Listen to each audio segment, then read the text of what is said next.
bespoke radio for the masses. Headline edition, July 8, 1947. The Army Air Forces has announced that a flying disc has been found and is now in the possession of the Army. If the game is rigged, change the game. Game changer. I occasionally think how quickly our differences worldwide would vanish if we were facing an alien threat from outside this world.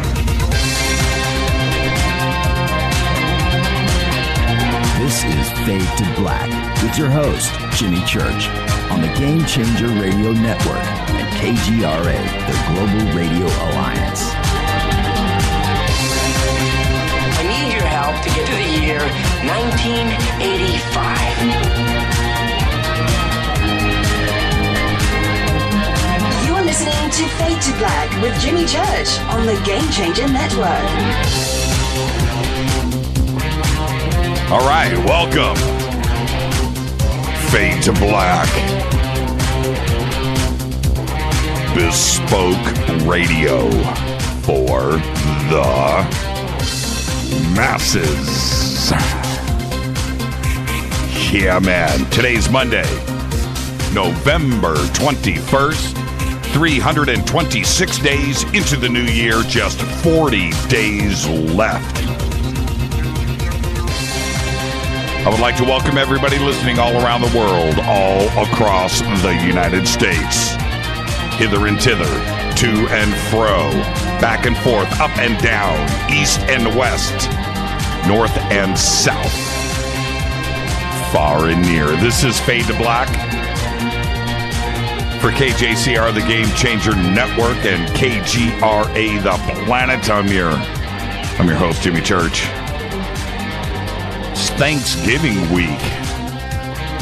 Oh, man. Are you ready? Are you ready? Are you getting ready? Love Thanksgiving. Yeah, it's the food. But more than that, it's sitting at a table, looking around at your family, some friends, and just being thankful for everything that we have. That's what's most important. So, with that, tonight, very special guest back with us, Laird Scranton. He's here to talk about his new book, which will be available this Thanksgiving, November 24th. No, wait. Right before the show, breaking news. They started to arrive today. The new book is shipping and arriving. According to Peter Robbins, he got his today. It's titled The Mystery of Skara Brae, Neolithic Scotland and the Origins of Ancient Egypt. That's our show tonight. Tomorrow night, I'm doing a little tribute to William Bill Cooper. Tomorrow night. Yeah. You need a description of what I'm going to be doing tomorrow night, just go to our website. I kind of leaked a little bit of it. But tomorrow night, our tribute to one William Bill Cooper. Wednesday night is going to be a special event. It's a Fader night with John Rappaport and his No More Fake Newsroom. But John is going to be co-hosting with me all night long. He's going to take your calls. We're going to do his Living in the Matrix, man. We're going to do that Wednesday night. We cannot have a week without Fader night and a week without John Rappaport. So we bumped everything up because Thursday, we're going to be doing that dinner thing with our family. And so are all of you. So there you go. We'll have a best of replay Thursday night. We're taking Thursday off. Everybody just enjoy your Thanksgiving weekend. All right. We are, and so are you. But Wednesday nights, we're going to be doing everything. So we're going to have open lines all night long. Very rarely do you have an opportunity to speak directly with John Rappaport. So there you go. And we're doing this as a Thanksgiving special for all of you. All right. Follow us on Twitter at JChurchRadio. That's what you want to do, at JChurchRadio. As everybody knows, this is an interactive show. Twitter stays live to my left. I keep the chat rooms live to my right, far right. And then kind of at 1 o'clock is email. And email is jimmy@jimmychurchradio.com. So right in front of me on 4 large monitors are all of you. Twitter, email, and chat rooms. Okay? It's that simple. This is completely interactive. And it's distracting, and I love every minute of it. All right? Use the hashtag F2B. That's our sandbox. That's our version of Twitter. Also, I want to remind everybody, man, these gifts are just gifts, man. I love them. They're all gifts. Gifts. Yeah. We sent out, Rita did this first, so I followed up with it. We've been looking for, as we're putting together our menu and everything for this Thursday, Rita hit me yesterday. She goes, cornbread. I said, yeah, let's do cornbread. That'll be fun on the table, right? So we're all good with that. And then we started looking at different recipes. And the recipe, she goes, well, what about that? I said, that's not cornbread. You can't have jalapenos in cornbread. You can't have green onions in cornbread. That's not cornbread. Cornbread is sweet and thick and heavy, and it's hot, and the melted butter, and that's so we tried to find just these traditional recipes for cornbread. Couldn't do it. Everybody's got to mess it up with something, right? Just got to mess it up, so we put it out there. We put the feelers out there. We want the traditional cornbread recipe, the one that your mom made, the one that you love. And, so hit us with that, because tomorrow night we're going to do a dry run. We're going to cook up, the winning recipe tomorrow. We're going to test it and then talk about it on the show tomorrow night. All right. Let's see. I want to know who's got the bomb recipe. I don't want anything fancy. I don't want sun-dried tomatoes. I don't want any of that stuff. Onions. No. Give us your best recipe of the basic bomb cornbread. What is it? I don't want cheddar cheese on the top. I don't want a panko. No. The bomb perfect Southern real deal recipe. And I've just said bomb like 3 times. I even tweeted that out. I think I F the tradition. What? No, man. I'm not gonna experiment on my family with something that's got French fried onions on the top. I'm just gonna do it, man. So get us your recipe. Corn, lard, corn, butter, corn, lard. Yeah, pretty much. That's what I said to Rita last night. I said, man, it's like corn. It's like lard. So anyway, hit us with that. Seriously, hit us with your best recipes, and we're going to cook it up tomorrow and do a dry run before I hit my family with it. Because my family, every Thanksgiving, and I remember when we started doing this, 10, 15 years ago,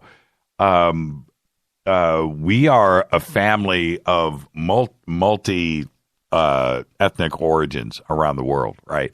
So this whole turkey, cranberries, mashed potatoes, as many times as we have done, stuffing, pumpkin pie, that we do this here in the States, we know what's going to hit the table. Oh, we're going to do a bomb mac and cheese too as well this year. And, green bean casserole, all that stuff. But is new to our family. So every year, man, I just want to hit them. I'm not going to hit them with some whack cornbread recipe. It ain't going to happen. I just want that cornbread. When you go to that barbecue place in the South and you get your stuff, right? And then you get that separate bag of cornbread, right? And it's always in that white bag, and you can see the grease, the butter soaking through the bag. That's the recipe I want. All right, so send it to us. All right, enough of that cornbread, man. I am right before a couple hours ago. Rita goes, man, I want to make cornbread right now. I want some corn. I'm like, yeah, we've been talking about it now for 24 hours. It's on the brain. Check out all of our sponsors, and after all of this cornbread, you're going to need Life Change tea. Trust me on that. I found a spare bottle of vitamin C, by the way, which was procured by Rita. It's now in her studio. But Life Change tea. And going through Thanksgiving weekend, you're going to need to double up on the Life Change tea. Go to getthetea.com. Everybody's on the program here. All friends, family, workers, everybody here, the staff, we're all on the Life Change tea program. Go to getthetea.com. Mention Jimmy when you order, either over the phone or online, and get yourself some free shipping. Also, River Moon Coffee.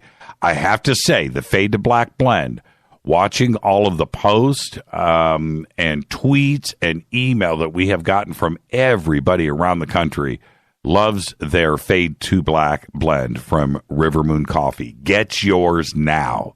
That's all you got to do. Go to the banner on our site. Use the promo code F2B blend for 15% off of your order. And I got to tell you, after that Thanksgiving dinner, you're going to want that F2B blend, man, that aroma going through the house. Nothing says the holidays like Fade to Black blend from River Moon Coffee. There you go. Also, Studio Dome and their Fade or Not special. Yes, we have headphones coming, folks. It's right around the corner. Yeah, they're going to be cool, too. I think we have, ultimately, we're going to land 3 different pairs of headphones. More details on that to follow, but very, very cool and what we've got cooking. The Studio Dome Fade or Not special, which is a stereo portable Bluetooth sound system featuring the TWS True Wireless Stereo technology, 2 SBB2 speakers in a hard shell case, $129. You get the power cables. You get the adapters. These power cables power up, charge both speakers at the same time. Very, very cool technology. $129, just in time for the holidays, too. Think about that. 60% off of your order. It's normally listed at $399. Promo code JCRTWS. All right, let's get this show cracking. Happy birthday today to one of my favorites, actually, Bjork. What was the name of her? She's 51 today. What was the name of her band? The Cranberries? What was her band called? They were great. Man, I'm brain freezing right now. Goldie Hawn today is 71. Our dead guy's birthday today, Harold Ramis, 1944 to 2014. Died at the age of 69. Screenwriter, director, of course, Caddyshack, Groundhog Day, National Lampoon's Vacation. Such a big part of our generation was Harold Ramis. He was an actor, too, as well. He was in Stripes. He was pretty good in Stripes, actually, and Ghostbusters, of course. But in May 2010, he contracted an infection that resulted in complications from autoimmune inflammatory vasculitis and lost the ability to walk.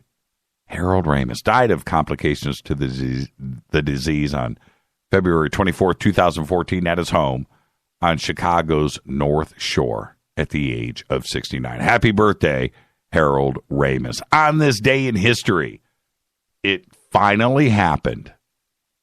2 Frenchmen in 1783. On this day, 2 Frenchmen make the first untethered hot air balloon flight, flying 5.5 miles over Paris in about 25 minutes. Fader fact, the town of Centralia, Pennsylvania, has been burning since 1962. That is a fader. That's one of the craziest stories ever. You just want to have a good read, go and Google Centralia, Pennsylvania. Absolutely amazing. Well, also today, that's tsunami warning has been downgraded from warning to advisory for Japan's Fukushima prefecture after a 7.4 magnitude earthquake struck off Honshu at about 5:59 a.m. Tuesday, right? And today's Monday, but Tuesday for them. 3:59 p.m. Monday Eastern Time. And this is according to the Japanese Meteorological Agency. A tsunami wave of about 3 meters, 10 feet, was possible, according to the agency. And the U.S. Geological Survey put the magnitude at 6.9, striking 23 miles southeast of Nami off of the country's east coast. Now, so far, 2 aftershocks have been reported by the USGS, one at 5.4 and one at 4.8. I watched the live news feed all day today. Everybody evacuated. That was, man, they scared the crap out of everyone. When you have that big of an earthquake, and after everything that went down with Fukushima, it was a total holy crap moment for the world today. But it chilled out, so there we go. But probably even bigger news than that, and you probably missed it over the weekend, but the WHO no longer considers Zika a global health emergency. The Zika virus that has spread, allegedly, by the way, to 50 countries is no longer considered an international public health emergency. And the World Health Organization declared all of this at a press conference this past Friday. Of course, the mass media didn't make much of this because it's not fear porn, right? It's the opposite of fear porn. It's good news. The WHO labeled Zika an international emergency this past February. An international emergency. Scared the crap out of everybody. Now, I had said then, I'm going to stick to it, that this was going to come and go and there would be nothing of it. But more on that in just a bit. The CDC has been leading the Zika scare in the United States and playing the fear porn card in Brazil and around the world.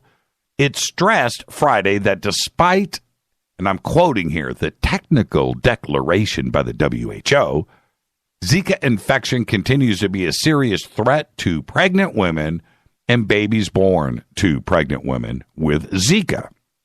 The CDC said there is still an urgent need to develop vaccines that can prevent infection and spread of the disease.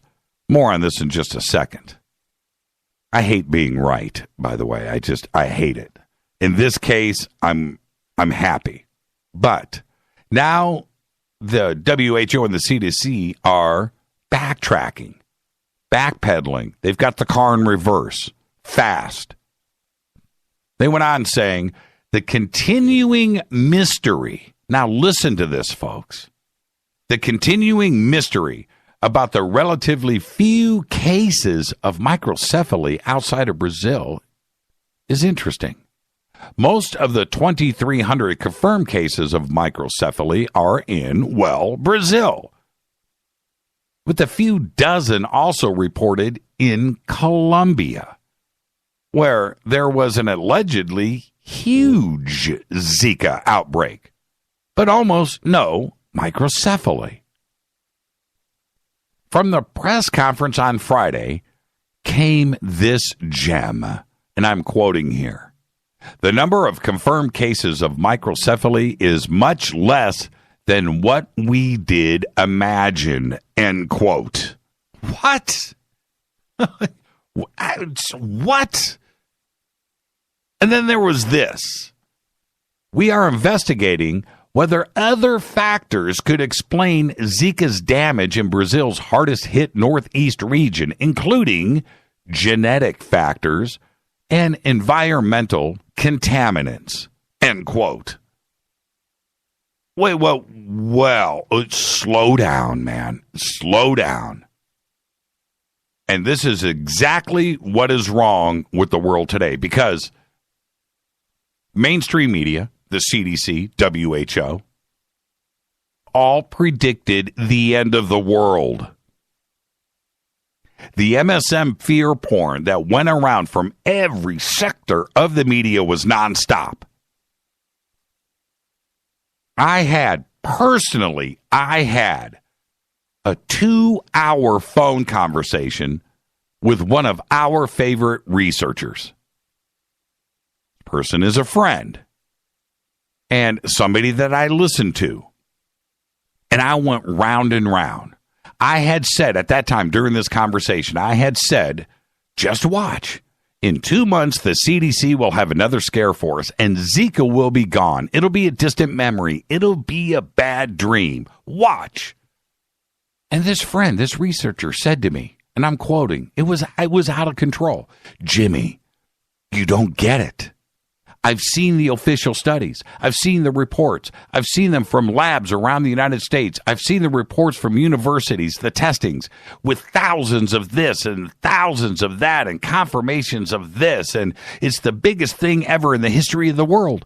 I've spoken with this guy and I've spoken with that guy. They are freaking out. They can't control it, man. All of us will have Zika and children with little heads in just a few days, and there's nothing we can do. And I was like, wait a minute. You better hope that I'm right and you're wrong.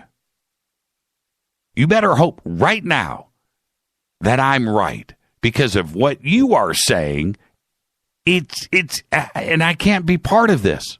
I can't. This researcher responded back with, Jimmy, I'm paraphrasing here. It was like, Jimmy, you're not hearing me. I have insiders. The end is near. I was like, I can't, I know you're trying to swing me on this, but I'm not going to bite. I am not. I'm not going to be part of this fear porn. I had said that it was another CDC money play. And this researcher just freaked out. No. And I said, somebody out there is going to profit from the fear porn. And I stress this on this show to you. John Rappaport spoke about this ad nauseum. And then back in August, there was this. Washington, it's always about the money, man. Ugh. Washington moved $81 million from other areas of the Department of Health and Human Services, the HHS, to keep the vaccine money train moving along. HHS Secretary Sylvia Matthews Burwell said she will transfer $34 million from the agency to the National Institutes of Health, the NIH, and will also transfer another $47 million to the Biomedical Advanced Research and Development Authority, or BARDA, for the Zika vaccine. Now, even with the new money, the NIH still wants an additional $196 million in fiscal year 2017 to fully fund its Zika vaccine research. Why? Well, profits. That's why. The race to find protection against the Zika virus is fueled by something often missing from tropical disease research: the potential for big money. Listen to me. The prospect of a blockbuster vaccine against a mosquito-borne virus has accelerated the pace of development and attracted the interest of big drug makers, including GlaxoSmithKline and Takeda Pharmaceuticals. The most lucrative market is seen in travelers seeking inoculation against the virus that has moved rapidly, allegedly, across the Americas and is the only mosquito-borne disease also spread through, wait for it, sex. Scott Weaver, a virologist with the University of Texas, said it scares people. He says Europeans and Americans can pay a pretty high price for these kinds of vaccines, and they will. A vaccine could come to market in as little as, wait for it, 2 years. Even if the current outbreaks in Latin America and the Caribbean burn out by that time, done, people living in those regions are expected to want protection against a return of Zika, right? Tens of millions of travelers from the United States and other wealthy nations, including People on business trips with corporate-sponsored health coverage, there you go, are expected to get vaccines before visiting areas where Zika is circulating. There you have it. And the CDC money train continues down the tracks. It's unbelievable. The fear porn, great news. Let's make some money. The good news comes out, and nobody's talking about it. And there's got to be a way to keep that CDC money train on the tracks. But don't worry, my friends. Don't worry. This one's over, and I told you it would be. But we'll have another worldwide epidemic to talk about again next month. I promise. I do. And with that, you are welcome and happy Thanksgiving. Tonight, it just never ends, does it? It just never ends. For years on the show, for years, I keep saying it. The conspiracy of this and what the CDC does and what they go out there and do is just create another scare. A couple of startups out there get their funding. No vaccines are created. The stocks are traded and done, and millionaires go off and right off into the sunset, never to be heard from again. It's just the way that it works. It's crazy. But I'll have another one for you next month. And it'll be fun because I'll be able to talk about it again. It never stops. This is Fade to Black tonight. Very special guest, Laird Scranton. We're going to talk about his new book, Skara Brae, Neolithic Scotland and the Origins of Ancient Egypt. Tomorrow night, very special tribute to William Bill Cooper. Yeah, it's going to be good, too. Wednesday night, Fader Night Special. We should be talking about living in the Matrix with Rappaport, but after the Zika news, I'll give him the warning. We've got it covered. This is Fade to Black. I'm your host, Jimmy Church. Right after this short break, the one and only, right here, Laird Scranton on the Game Changer Network and KGRA, The Planet. I'll be right back.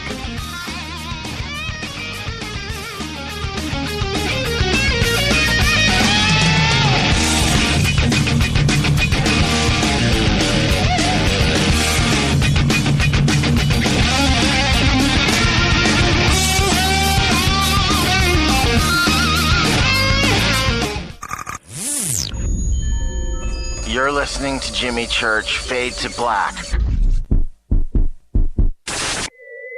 Fade to Black will now pause for alien identification. The station that talks the net.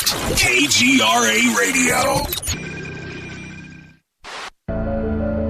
When you take the beans from Central America with dashes of Indonesian and African mixed in and then roast it to the dark side of Fade to Black, you create the ultimate brew of fringe. Introducing the Fade to Black blend from Rivermoon Coffee. Yes, Rivermoon's darkest customized roast was created for the love of Fade to Black.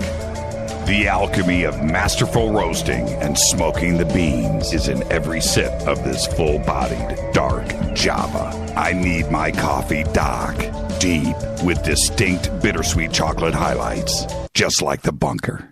Leaning further into the darkness of the roast is Fade to Black blend from Rivermoon Coffee. Just click on the banner at jimmychurchradio.com and use the promo code F2BBLEND for 15% off of your order today. Gobekli Tepe. Hi, folks. In a world of GMO, genetically modified organisms, that is, chemicals, processed foods, and a healthcare system that's unraveling like a cheap suit, it's time to prepare. God created herbs, and herbs help man. Our body can heal itself, just sometimes we need assistance. You need some help? GetTheTea.com. That's GetTheTea.com. Our mild detox is quite powerful with its unique blend of 8 different herbs. And if you're looking for more, our non-GMO supplements will help you with different needs you might have. Health should be a top priority. Take care of your health naturally. Log on to getthetea.com. That's getthetea.com. Give your body a treat. Let the herbs do their thing naturally. Read all the testimonies on the website, getthetea.com. That's getthetea.com. Sickness and viruses are like intruders, and herbs are like warriors. Let the tea work for you. That's getthetea.com. 9 out of 10 geneticists agree. Fade to Black is not your father's radio show on the Game Changer Radio Network and KGRA, The Planet. Hi, this is Chase Klutsky with Fate Magazine Radio, and you're listening to Jimmy Church and Fade to Black on the Game Changer Network and the KGRA digital broadcast station, where the Fade or Nots rock. Hi, this is Rob Reiner from Anvil, and you're listening to JimmyChurchRadio.com. What's up? I'm Chris. What up? This is Kyle Manson. You're listening to Jimmy Church Radio.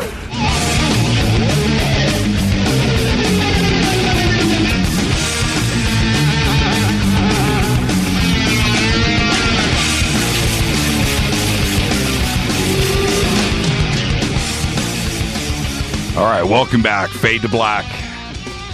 Tonight, our guest is Laird Scranton. We're going to discuss his new book, which is now shipping. It was going to be available on Thanksgiving, but it has been arriving today.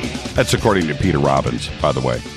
The book is called The Mystery of the Skara Brae, Neolithic Scotland and the Origins of Ancient Egypt. All right, Laird, let's give this a second crack. How you doing? I'm good. Sorry about that. You sound wonderful. Okay, now, you have always been able to connect these dots back to pre-dynastic and ancient Egypt to these different civilizations and cultures around the world. And what did you find with Skara Brae? Well, with Skara Brae, the Skara Brae site is in northern Scotland on Orkney Island. This is a place that is fairly remote. The site has been around since about the middle of the 1800s. It had been covered over. It was a small village of 8 chambers. It's interpreted as being the first farming village in northern Scotland. Prior to that, around 4000 BC, there had been single-family farms on Orkney Island, but suddenly around 3200 BC, they see the emergence of what looks like a farming village, the first one. The odd thing about it is that it was abandoned about 2600 BC and covered over for about 4,000 years until some storms accidentally uncovered a piece of it in the middle of the 1850s. They've been excavating it off and on ever since and researching it, but local researchers don't have anything to connect it to. They don't know, it doesn't connect to local Scandinavian styles of architecture or pottery, or and the artifacts they're finding there don't make a connection. So I had a friend email me, just a casual acquaintance email me and ask, did I think there could be Egyptian influences there since nobody else has a theory about what was going on there? Right. And I thought 3200 BC, which is when this village first appears, is too early for ancient Egypt. Dynastic Egypt doesn't even appear till around 3100 BC or after. So this is a little bit early for Egypt to be trying to mount a mission to all the way across to Europe, the other side of Europe, to be able to have some influences. So I did some research. I knew that the Dogon, this African tribe that I study in some of my books, this is a modern-day tribe, have traditions and cultures that date back that far. It looks like they were Egyptian at around 3200 BC. So I thought it wouldn't hurt to look into it, even though I didn't know anything about northern Scotland, that I might be able to find connections to the Dogon if there had been Egyptian influences. So working from that premise, I started with the very sparse set of evidence that really exists on Orkney Island and started making comparisons back and forth. And I realized that the Skara Brae village gives the outward appearance that's similar to a Dogon village. There are certain structures among this cluster of 8 chambers that are built very much like the Dogon build their buildings. The style of construction is the same. Then I came down to the concept of the houses at Skara Brae. Originally, all the houses there were built to the same plan. And I did a comparison and realized it's the same plan that the Dogon used to build their stone houses. So that was very encouraging. But beyond the simple match of the architecture, the Dogons say that there is symbolism associated with that house plan that goes with their religious concepts of how creation happened. These are cosmological concepts. Right. So simply by linking the architectural plan, I now had a basis for trying to interpret what's at Skara Brae in terms of Dogon language, in terms of Dogon practices, in terms of their cosmology, their system of symbols, and so forth. The house itself has some features that the researchers on Orkney Island feel are unique. Each house included a round room at one end that they said, they described it as a beehive-shaped cell, but they couldn't compare it to anything. For the Dogon, the overall plan of the house represents a sleeping woman or a sleeping goddess. The round room is her head. There are two long rectangular side rooms that represent her arms. Right. There's the square main room that represents her body cavity, with a hearth in the center that represents her heart. At least on Orkney Island, there's a hearth in the center. And then there's an entryway at the bottom that represents her sexual parts. So knowing that we had a match on the plan, we could now apply other factors of Dogon culture to try to understand what we see on Orkney Island. To give you some examples, this wasn't couldn't have been just a simple farming village, because there were all sorts of other interesting things going on the island at around 3200 BC. There were a series of large megalithic carved sites that were built over a long period of time, over a period of about 600 years. But a series of related sites, which means that generation after generation on Orkney Island was involved in the building of these structures as sort of one intergenerational project. So that was something to look at. Could the Dogon cosmology shed any light on those structures? It starts with a standing stone called the standing stone of or the watchstone of Stennis. Right. That leads you to a stone circle that is called the standing stones of Stennis, and then it leads you to a burial mound called Maze How. And back in Neolithic times, there was a road that connected these sites in sort of a spiral around some bodies of water that led you to the Skara Brae village where these 8 chambers, the farming village, existed. When I look, I have to jump in and make one comment that I've always tripped on when it came to Skara Brae, and that is the depiction of the feminine, or just a human figure in general, right, with the round room at the top. You look at Skara Brae, and there is no question about this kind of symbology and how that they laid this out. Every house is a definite human figure. This isn't left to interpretation or imagination. It is right there and hits you in the face.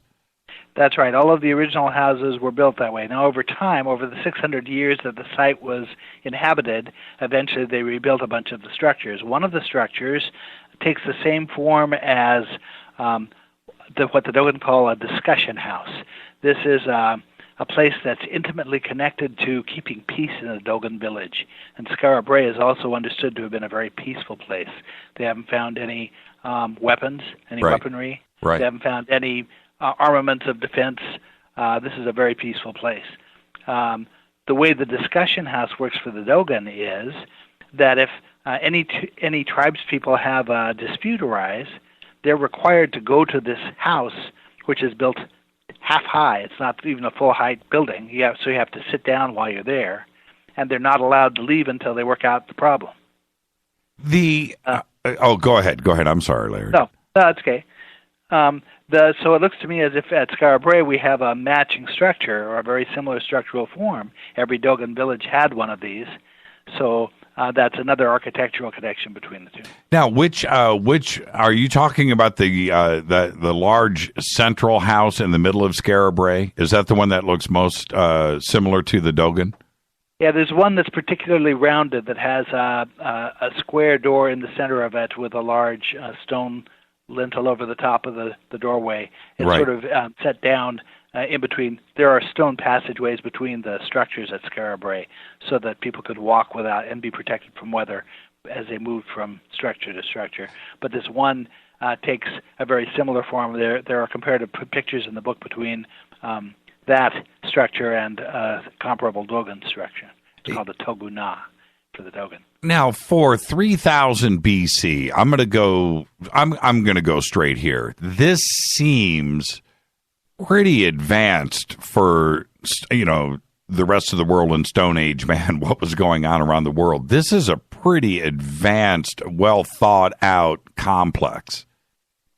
It is. Especially when you take into account the series of megalithic sites, there's clearly something going on here, and they don't have any way of referencing what that was based on local information. Now, one of the problems they have is that they don't have any linguistic roots for any of the names of things in the Orkney Island region. There's the standing stones of Stennis, this stone circle. Well, I know from my studies with other cultures who have these same kinds of traditions, it's a stone circle could serve as a calendar. It was there to help sort out when to plant crops and when to harvest them and things like that. When's winter coming? Let's track when the solstice happens, and the shadows of these stones help them do that. Well, there's an Egyptian word sten that means to distinguish between winter and summer. It means to essentially it defines the concept of a calendar. Each of these sites, example, there's in northern Scotland, the concept of a ness refers to a headland that sticks out into the water. Basically, it relates to the concept of a nose of a person. Right. But for the Egyptians, the concept of a ness refers to like a leaf of a plant. It's compared to a body of water that surrounds a point of land. So you have the same word ness from the local languages on Orkney Island and from the Egyptians that both could describe the same locales but do it in sort of opposite perspectives. All the way along, even down to the ancient name for Scotland itself, they don't have etymological roots for. They can't explain why Scotland was even called Scotland. But when you look at it from the cosmological perspective of the Dogon and the Egyptians, suddenly that plays out. There is a term that can easily relate to why it's called Scotland. Right. You have ancient names for the island that nobody knows what they meant, but you look at them in terms of the Dogon and the Egyptians, and it makes sense why it was called what it was called. Was it easy? I know how your brain works, and as you're looking at all of this, was it pretty easy for you? I mean, was it just sticking straight out in front of you? It took a little bit of research initially, but once I got the key of that architecture, all sorts of pieces fall into place because I have enough of an overview of how different cultures look at these things to understand particular words when they're used a certain way or particular shapes when they're used a certain way.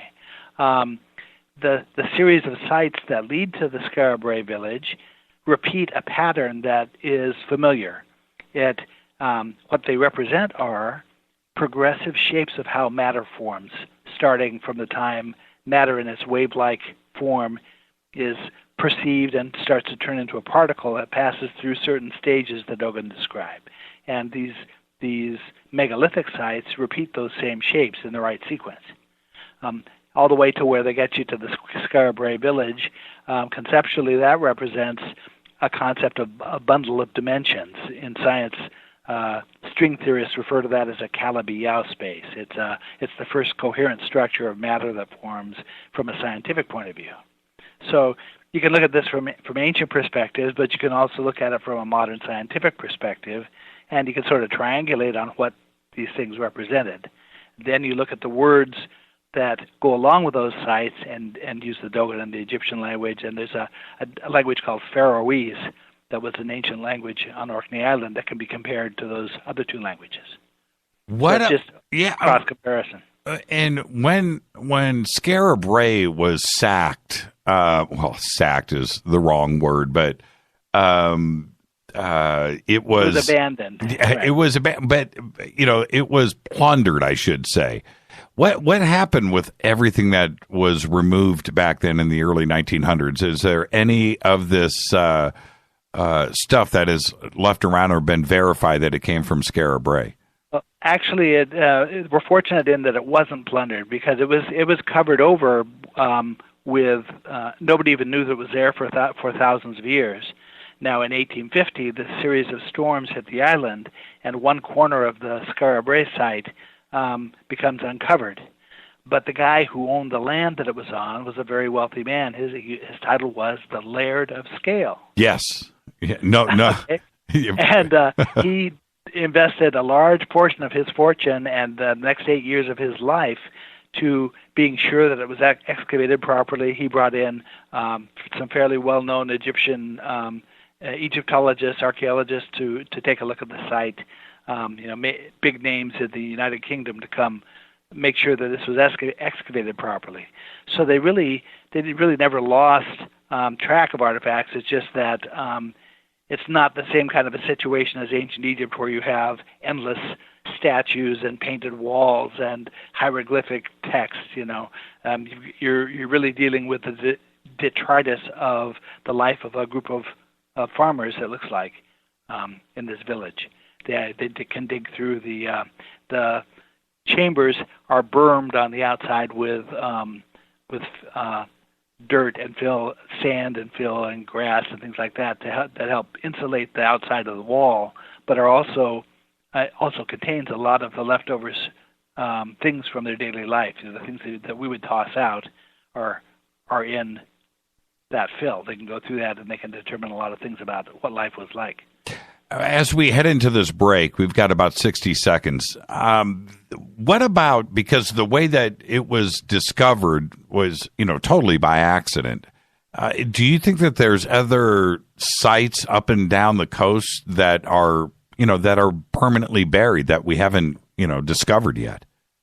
I'm sure there probably are. I mean, there are similar structures. If you go to Shetland Island, which is just north and to the east of Orkney Island, you have some similar structures. Around Ireland and Scotland, there are some other locations that are similar. But this is particular in that it's very early, and it also really clearly represents a village. There was village life going on here. There may have been up to 20 families living here at a time. But somehow, in between their farming, they also had the time and the mind to go build these megalithic sites. Right. And that's the fascinating part for me right there. And it also indicates, when we come back, I'm going to bring up Gobekli Tepe with intention, but there is a lot of different things going on here. You have to collect the stones, you have to design, you have to quarry, you have to build, you have to have the knowledge to do all of that. You still have to farm, feed, and get all of that out of the way too. So it's organization, it's culture, it's a town, it's a village, and that's what I see with Skara Brae. It's fascinating. Let's take a break right here. When we come back, I've got to bring up Gobekli Tepe. I have to. There's something in my eyes that says there's something going on here, and I'm sure Laird has something to say about that. This is Fade to Black. I'm your host, Jimmy Church. Our guest tonight, Laird Scranton. We'll be right back.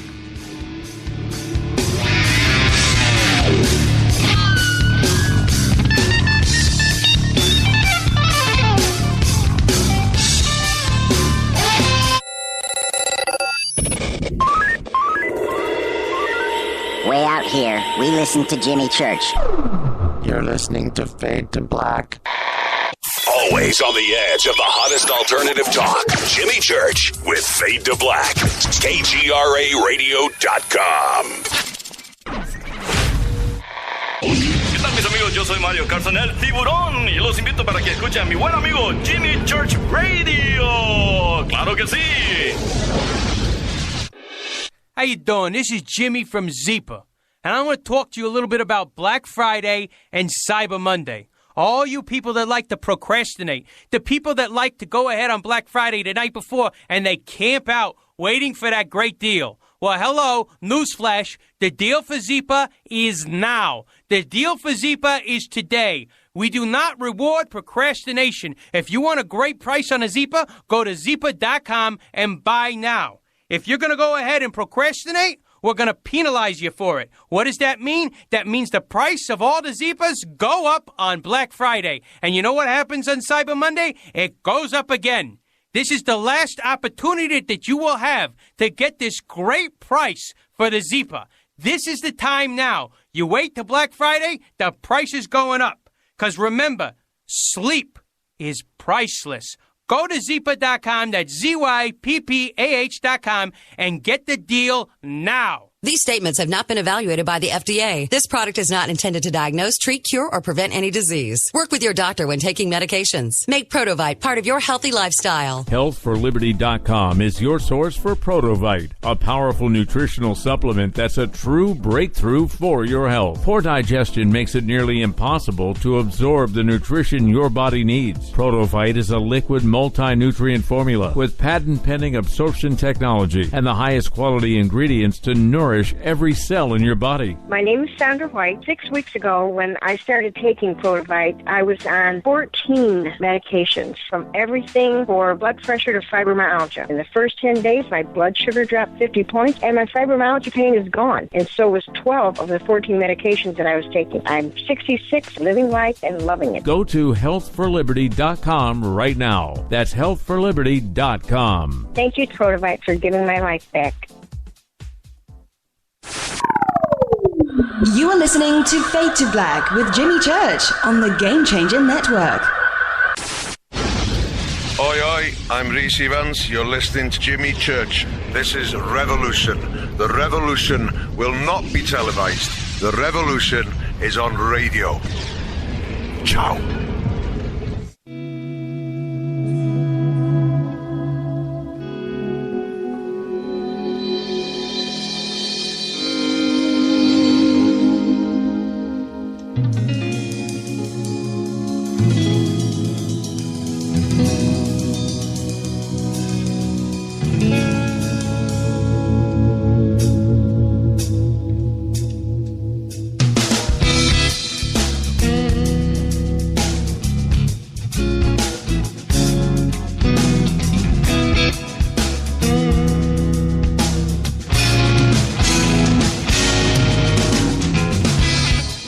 Welcome back.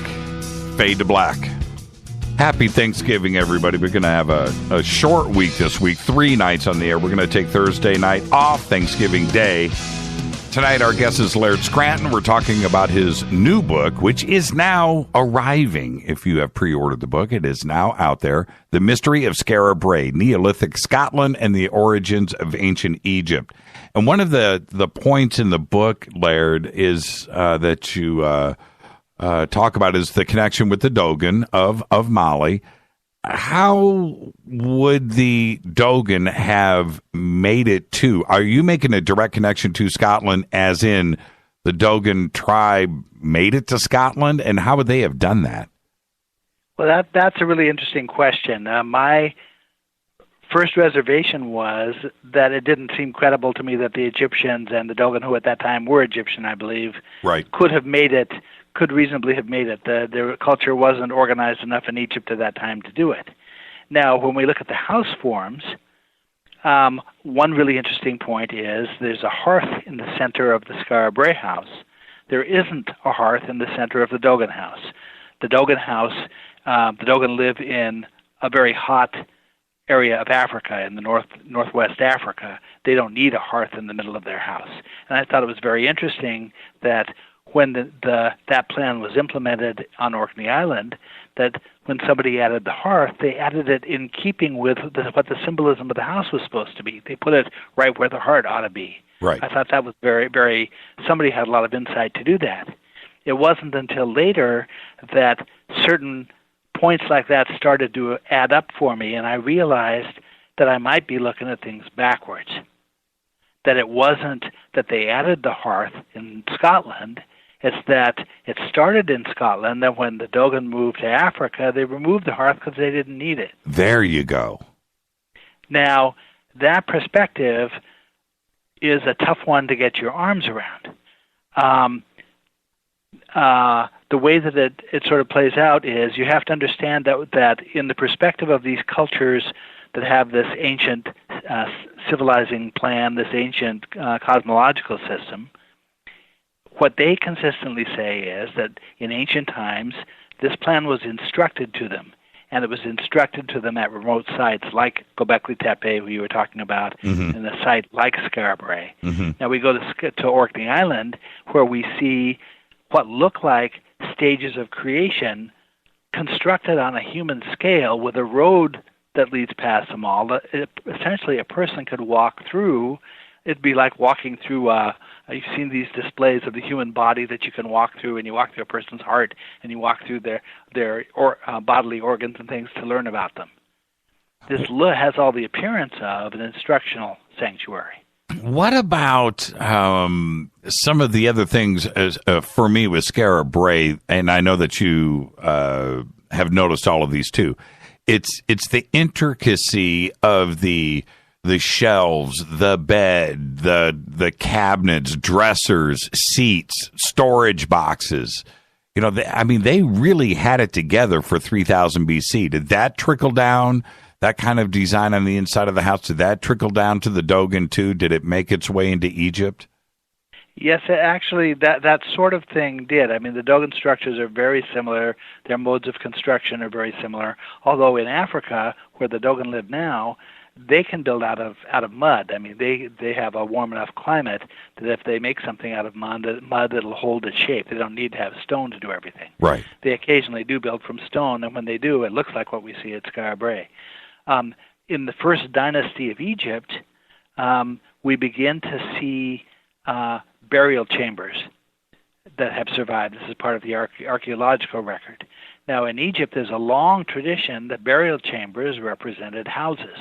And so I thought, if I could trace back far enough to a point that was close enough to where Skara Brae was, I might bump up against one that repeated that same plan. If burial chambers are supposed to be houses, right. So I actually found one. There's the first dynasty burial at Abu Omar. Trying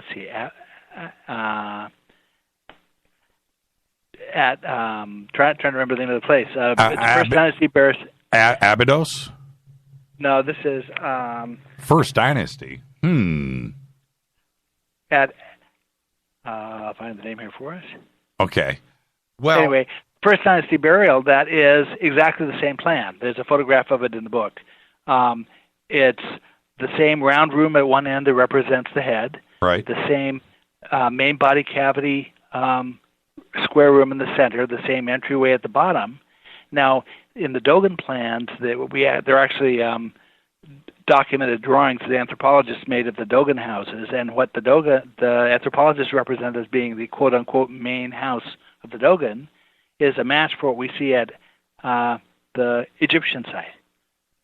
So we now have connectivity within 100 years of each other between the Skara Brae house plan and the burial site in Egypt that's supposed to represent a house. Now, what's interesting for me was that I realized that the Dogon stages that they describe for how matter forms don't stop at the 8 clustered chambers that the Skara Brae farming village represented. They move on upward from that and finally end at the atom. So I thought, could there have been additional attempts to represent some of those on Orkney Island? Well, the next stage for the Dogon and scientifically is the stage at which fundamental particles form against what scientists call the background field. And the way the Dogon represent that is with an agricultural field. We also know there was an agricultural field next to the Skara Brae village that they were working. Now, for the Dogon, that field works on 2 levels. It's mythological, but it's also an actual real-world field that they plant every year. It's the field of their top priest, who's called the Eru priest. And so the field is called the field of the Eru priest. And so I was thinking that if the Egyptians had a similar concept, if the Dogon were Egyptian at the time the Skara Brae site was built, and we're talking about the agricultural field next to Skara Brae, that the Egyptians ought to have a similar concept to that field of the Eru priest. Well, the Egyptian word for field is seket, and there's a term seket Eru in Egypt that refers to something called the field of reeds, which was the Egyptian concept of heaven. It ties to the later Greek concept of the Elysian fields. So both the Egyptians and the Greeks also dealt with this concept on two levels. It was mythological from one point of view, but it was an actual geographical place from another point of view. Now, when you look at the paintings the Egyptians did, the animals they represent as being in the Elysian fields, you look at in the second Eru, and the descriptions the Greeks give of the geography of the Elysian fields, they even describe where it's located, they assign names to it. It's all Orkney Island stuff. These are animals that are indigenous to Orkney Island. All the key elements they describe of it being a very windy place and being a place on the edge of the ocean surrounded by inlets of water. All of this stuff is correctly describes Skara Brae. The Greeks even go so far as to refer to it as Okeanos. Oh, so, no, really? Okay. Yes. Now, in the Egyptian culture, their references to this place of heaven, this place of death, are that their conception is that it lies far to the west. The Egyptologists have come in and sort of minimized those references. They say, well, no, they're not really talking about way far to the west. They're talking just the west bank of the Nile River. And so there are all these references that can be taken on multiple levels that the Egyptologists have chosen to interpret as being very close to Egypt, not very far away. And what about the symbology itself, or maybe even hardcore symbols? Were those similar as well? No, there really hasn't been. There aren't really any inscriptions at Skara Brae, which makes sense from one point of view, because if the Dogon have preserved a culture that is reflective of what we saw at Skara Brae, the Dogon don't have a written language. So we wouldn't really expect to find writing at Skara Brae if that theory held water. Writing didn't appear in Egypt until just immediately after this period of time. Right. That's part of how we can place the Dogon relationship to the Egyptians is the Egyptians do have writing very early, and the Dogon don't have it. So the relationship must have been before writing was introduced. Now let's get to the megalithic structures that are just outside of Skara Brae. What are we dealing with there? Okay, we don't actually have structures that go beyond that village on Orkney Island. Although you do have additional structures around the island that are sort of peripherally represented. You've got stone cairns and burial cairns and things like that. Quite a number of them that are actively open to the public to look at and have been researched by archaeologists and so forth. You've got a village they're excavating called the Ness of Brodgar that is down near where the other megalithic sites that is under active excavation. They're not quite sure what that was used for. And there are Egyptian perspectives on all of these things. I mean, we can tie them to reasonable correlates based on what the Egyptians tell us were located near the Elysian fields. Yeah, I'm looking at some of the images here. Was there a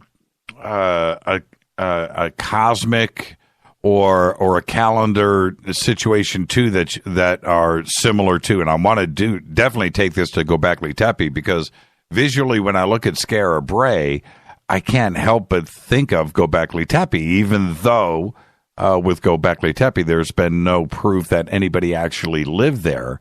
But visually, they are so similar.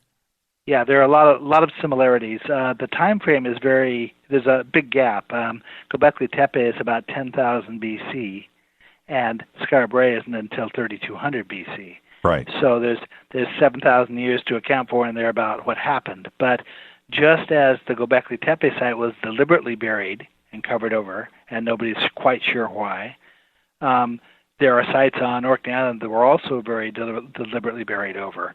But the reasons are a little clearer on Orkney Island. At the time the island was abandoned, around 2600 BC, there was a final feast that happened at the Ness of Brodgar, and at least 400 animals were slaughtered. These are probably domesticated animals. If they were planning on leaving, they didn't want to leave the animals to starve, and so they had this feast to make sure that those animals didn't go to waste. And when the feast was done, they left bones, carefully placed bones, all around this site. But not every bone, just certain bones. They were just thigh bones, tibias, that were left all around the site. Interesting. Now, the way Egyptian language works, words have multiple meanings. That's the way the Dogon language works and the way the Egyptian language works. In Egypt, it's really more, it plays out more like homonyms, like there, and there in English, So the word that means tibia in the Egyptian language also means to leave under duress. So you can take the bones that were left there as a possible symbol explaining to a later culture, look, it's not clear why we left here, but we left under duress. We had to leave in a hurry. There are other things they did at that site that also tell us additional things about where they might have gone and what the circumstances might have been. There's one symbol they left there that defines the site as being an ark. There's an Egyptian word that means to cover over that's pronounced ark. And an ark is a Dogon term that applies to the spiral shape that gets created when matter forms that's being represented here on the ground with these megalithic sites. Now, what do you make of? I know that there hasn't been a whole the inscriptions or any writings or anything at Skara Brae are rare, but wasn't there some kind of hieroglyph that was found in House 7? Yeah, there were some hieroglyphs, some shapes that were found there, and actually one of those themselves. I don't have direct correlates to. There are some symbols that were found at a contemporaneous site down at Newgrange. There's a symbol of the sun that has some rays of light coming out from it that is a pretty close match for an Egyptian symbol that's pronounced Aru. Now, if we're talking about this region of the world being the Sekhet Aru, then that makes sense that you would have the Egyptians referring to that shape as Aru. The ancient name for there were two ancient names for Orkney Island. One was Argot. Ar means ascending, like climbing up a ladder, and Got means gateway or doorways. These are the ascending gateways or stages of matter. Another name was Orkneyar. Now, there are Egyptian words, to back up just a little bit, the way Orkney Island is situated, if a boat were to follow the Atlantic currents northward, the currents would lead them naturally up just a little bit north of Orkney Island and then swing them back around towards Scotland and Ireland, right past Orkney Island. There are Egyptian words that correlate to this term Orkney that means to approach Ireland by boat.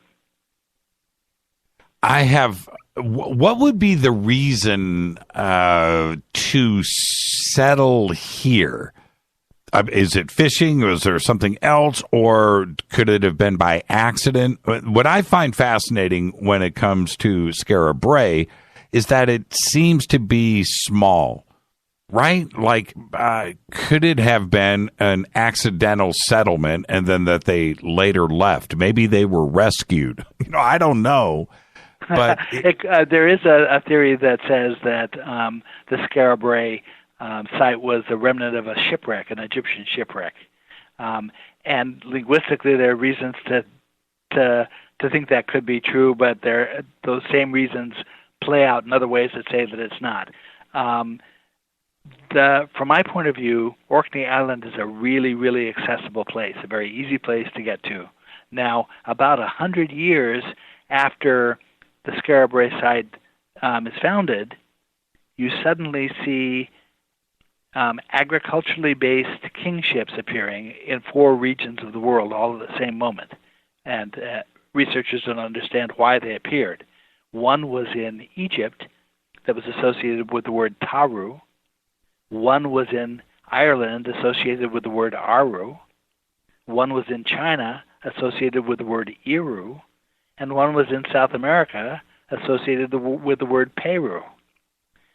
Now, those words in the Egyptian language have other sets of meanings.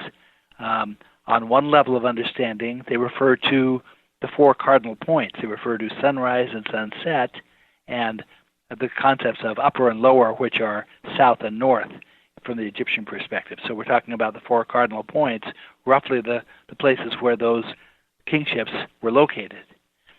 Another point of view, those words represent four stages of agriculture. They represent an unplanted field, a planted field, a field with crops growing in it, and granaries where crops were stored after they were cultivated.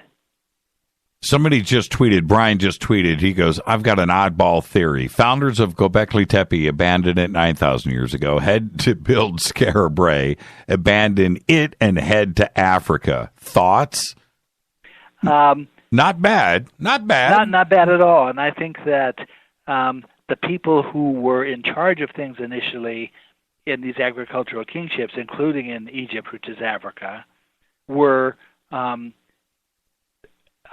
top students and the sort of the teachers' aides. The Dogon at that period of time looked to have been clerics who were doing actual instruction on Orkney Island. And it looks like these clerics and their students became the royalty and the priests of places like ancient Egypt and ancient China and maybe Corral down in Peru and the first kingships in Ireland.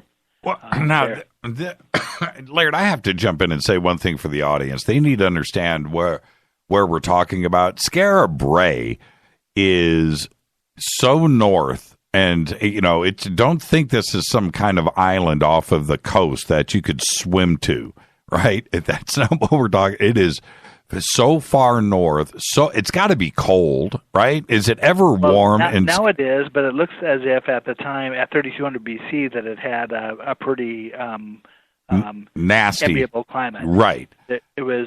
It lent itself very well to agriculture, and it looks like just as the site itself was accessible with easy bays, harbors to land a boat in, and things like that, that the climate was also really accommodating. Well, who would have made it to Skara Brae off of the United Kingdom proper? At 3000 BC, how would you access this island? Well, okay. First of all, the first thing to understand is that if someone was teaching fundamental concepts of how matter forms on that island, right, the question of transportation really isn't an issue. How so? Because anybody who knew that stuff was certainly capable of getting around. Oh, I get you. Okay. So I don't really see, even though the traditional viewpoint is that there should have been no way for people to get back and forth, if somebody understood how matter formed at 3200 BC, transportation isn't an issue. What is we're heading into a break. This may be a long answer, but with Skara Brae and that general area with those islands, what was the population at 3000? Let's go to 4000 BC. Let's go take another 1,000 years back. What was the population of these islands back then? I mean, even now it's pretty sparsely populated. It's not a very populous place. Right. But they've done DNA studies and discovered that it's a surprisingly diverse place. They have DNA that came from all parts of the globe, still existing in people who are residents on Orkney Island. And what, including 1% of the men on Orkney Island have DNA markers that link them to the Berbers and the North African tribes. I mean, this is Egypt and Dogon. Right. And what about Turkey? Turkey also. I mean, they've come up with. They did a study, and they simply can't explain why it's one of the most genetically diverse places on the planet. Now that goes along with the idea that groups from various cultures might have been brought there at one time to instruct. Armenians? I believe it. I would believe it. I mean, it makes sense to me that there was a movement from Turkey across Europe to the UK at some time in the past. Yeah, it's a fascinating area. I just can't. It's such a small settlement that, to me, there must be more there that we just haven't discovered yet. Is there any active archaeological sites or looking for other civilizations? And what about bones and skeletal remains too as well? Well, 5,000 years ago is too far back for there to have been, except under absolutely perfect circumstances, you're not going to find bones of people. So there aren't a lot of bone remains at that site. But there are other things that would survive. Mostly things that are stone or metal are going to be the things that have survived. But in the traditions of the Dogon, 8 tribespeople were said to have been instructed at one go, sort of at one time. They would take 8 tribespeople out of a tribe, train them in this civilizing plan, send them back to train everybody else. And all around the planet, we have traditions of that. South America or China or elsewhere, you have the tradition of 8 quasi-mythic ancestors who came bringing civilizing skills. Fascinating. Let's take a break right here. When we come back, one of the things that I want to touch upon is the orientations to the homes in Skara Brae. Look to me, I just want you to confirm this. We'll talk about it when we come back. They all seem to tilt at the same angle. There's something going on there, Laird, and let's talk about that when we come back. And all of the round rooms are off kilter just a bit, but they're all at the same angle. That has to represent something. Our guest tonight, Laird Scranton. His new book is The Mystery of the Skara Brae, Neolithic Scotland and the Origins of Ancient Egypt. I'll be right back. Hi everybody, this is Rob Halford, the Metal Guard on JimmyChurchRadio.com. KGRA Radio. Intelligent talk. Did you know 40% of all cancer could be prevented? That's a fact. Along with maintaining appropriate body weight and regular exercise, the American Institute for Cancer Research and the USDA confirm that eating 9 to 11 servings of fruits and vegetables every day is the key. Now ask yourself, am I at risk? How many servings of fruits and vegetables did I eat today? Balance of Nature has solved this problem and provides an easy and affordable way to consume over 10 servings of 31 different whole fruits and vegetables every day. Call now to find out how to get your free month's supply of Balance of Nature. Call 800-2468-751. That's 800-2468-751. Call now, 800-2468-751. Or go online to balanceofnature.com. Use promo code TSL.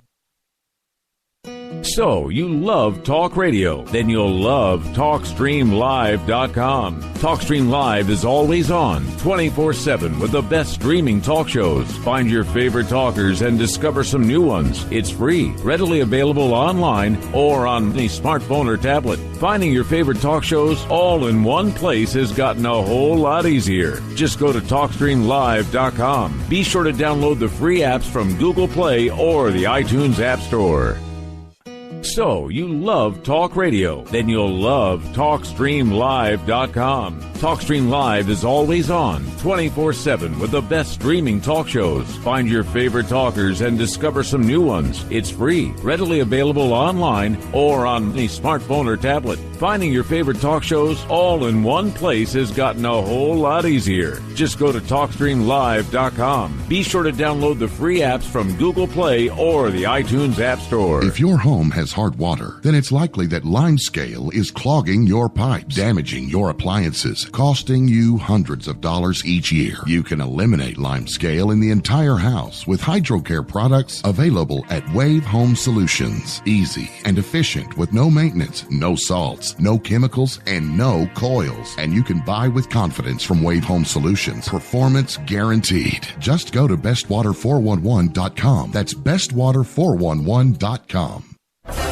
Did you know that when you're on the road with limited data or Wi-Fi available, you can still listen to every minute of Fade to Black by just calling 605-562-4482. No smartphone, app, or internet needed. It saves your data plan and no extra cost if you have unlimited minutes. Just call 605-562-4482. You can listen to me, Jimmy Church, on any phone, anytime, anywhere. Gobekli Tepe.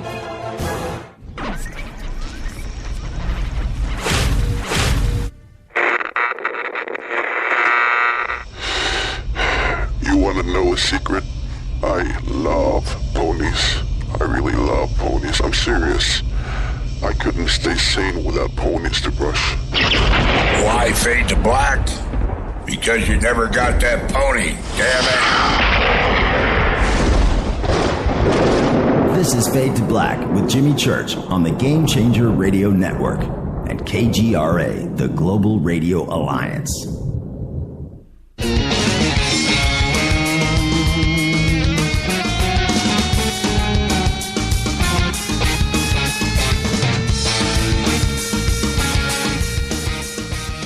Welcome back. Our guest tonight, Laird Scranton. We're discussing his new book, which is shipping, The Mystery of Skara Brae, Neolithic Scotland and the Origins of Ancient Egypt. Now, Laird, there's no question to me, as I've always looked at, I've been fascinated with Skara Brae for years. When I look at the orientation, everything seems to be laid out with intelligence and high technology. There's an angle here that is consistent throughout the village. And then you have 7 and 8, houses 7 and 8, which are nearly identical, but facing the other direction. What is going on? Okay, before I address that, I'll mention that Egyptian site, that First Dynasty Egyptian site, I wasn't able to drag the name out of memory for. It was called Minshat Abu Omar. Oh, yes, Abu Omar, yes. That's where the house-shaped burial was. Alignments are an interesting question, and they're also an interesting problem. The difficulty is this, that I don't believe that we can absolutely count on alignments, calculating what alignments were in ancient times, looking backwards from right now. There's a problem at around 709 BC that something big happened. Every total eclipse of the sun that's happened since 709 BC, we can use computer programs to calculate and verify the location and the date of the total eclipse. Right. But there were lots of total eclipses reported before that time. Not a single one can be verified using that same software. Something big happened. There are other fluctuations in the planet that can be measured that happened at that time. Radiometric dating doesn't work across that boundary of 709 BC.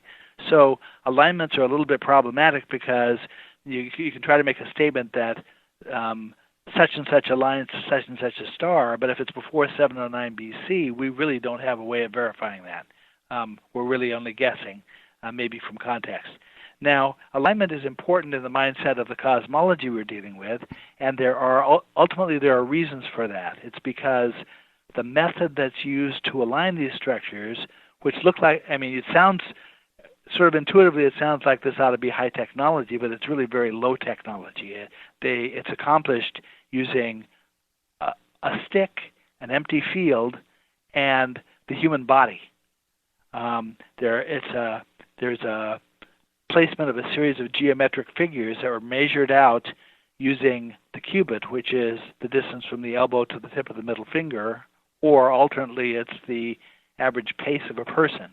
And this is geometry that works regardless of how big or small the figures are, as long as they're measured consistently. The same. So you don't right. you don't need an absolute refined unit of measure, consistent unit of measure to do it. Each person can measure their own, and it still works using their body parts. So alignment is important, and I believe that that's part of what would have been taught at Skara Brae. But I'm not prepared to say that the structures themselves were meant to align to anything particular. The guesswork is that if it's in the mindset of the same cosmology, we're aligning to the cardinal points, to where the sun rises and where the sun sets, and to north and south. And this easy way of evoking east-west and north-south aligned lines to do that. Well, when you look at this, when they've deliberately built 5, 6, or maybe even 7, it depends on how you want to count these specific rooms and structures, that are absolutely facing in one direction. And then, house number 8 and house number 7 are nearly identical, but they're pointing in exactly the opposite direction. It's like 20 degrees off, pointing in the other direction, done with intent. Right, and that also could be symbolic. There are cross-regional reversals in symbolism that happen at about the same time Skara Brae was around. You're probably familiar that the very early traditions were matriarchal traditions, and then when you get into dynastic Egypt, suddenly where you used to have mother goddesses, suddenly you have gods who are emphasized. Right. Well, that kind of reversal doesn't just happen in Egypt. It happens all over the world at about the same moment. And there are other kinds of symbolic reversals where it starts out as one thing and ends up as something else, but on opposite sides of the world, places that shouldn't have been in communication with each other. A good example of that kind of effect is the change in the year from 360 days to 365. We have cultures all over the world that observed a 360-day year for thousands of years, and then just after 709 BC, all of them decide at the same moment, or approximately the same moment, to switch to a 365-day calendar. To my way of thinking, that only happens with a cross-cultural influence. That suggests to me there was an actual change in the length of the year. Who did it first? Who did it first? Yeah, who switched to 365 first? Because the Egyptians, they had that marked off, that calendar, which basically is what we use today anyway, except for the addition of 5 days. But that's a very tough question to answer, because as part of my book, Point of Origin, I was researching, actually as part of the book, Velikovsky Heresies, I was researching the Egyptian calendar, because the traditional viewpoint is the Egyptians had a 365-day year very early on. There's a symbol that indicates that the Egyptian year started with the heliacal rise of Sirius. That's something that happens on an annual basis, and it indicates that they had a solar year. But what isn't clear is that it was a 365-day solar year. And all the Egyptian references are equivocal. They can be taken one way or the other. I asked my friend John Anthony West to consult with friends he has who are experts on the Egyptian calendar. I said, I need one unequivocal fact here that says they had a 365-day year early on in Egypt, and none of them could provide it. It's tough to do. I've talked to John about that too as well, and when we look at it's so funny that you bring that up, because when we talk about Egyptian facts, right, these facts that are there that are repeated over and over again, it's hard to find the origin of those facts. Right, and part of what I have to do to be able to pin things down is to boil it down to at least one unequivocal fact. And who can tell me that? What expert can tell me this? There's damage that was done to Mars. It looks like it was impacted by another planet. And there was a Caltech study done that said that happened millions of years ago. So I tracked down a person who was on the team that did the study, and I said, what is it that tells us that that happened millions of years ago? And what she wrote back was, well, everybody knows that there haven't been bodies of the size of a planet roaming around the solar system since that time that could have done this. Oh, And that so was it's the answer. Sort of a self-fulfilling prophecy. It couldn't Right. happen later because we don't believe it could have happened later. And that's exactly what I'm talking about. You're so right on that. It is so hard because it has been repeated so much, right? And then it gets into the written record so much that it gets accepted as fact, but yet trying to go back and get to the absolute pinpoint of all of this, it's difficult to do, if not impossible.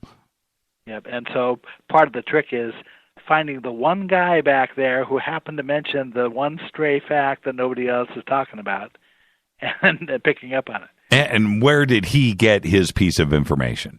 Right. Right.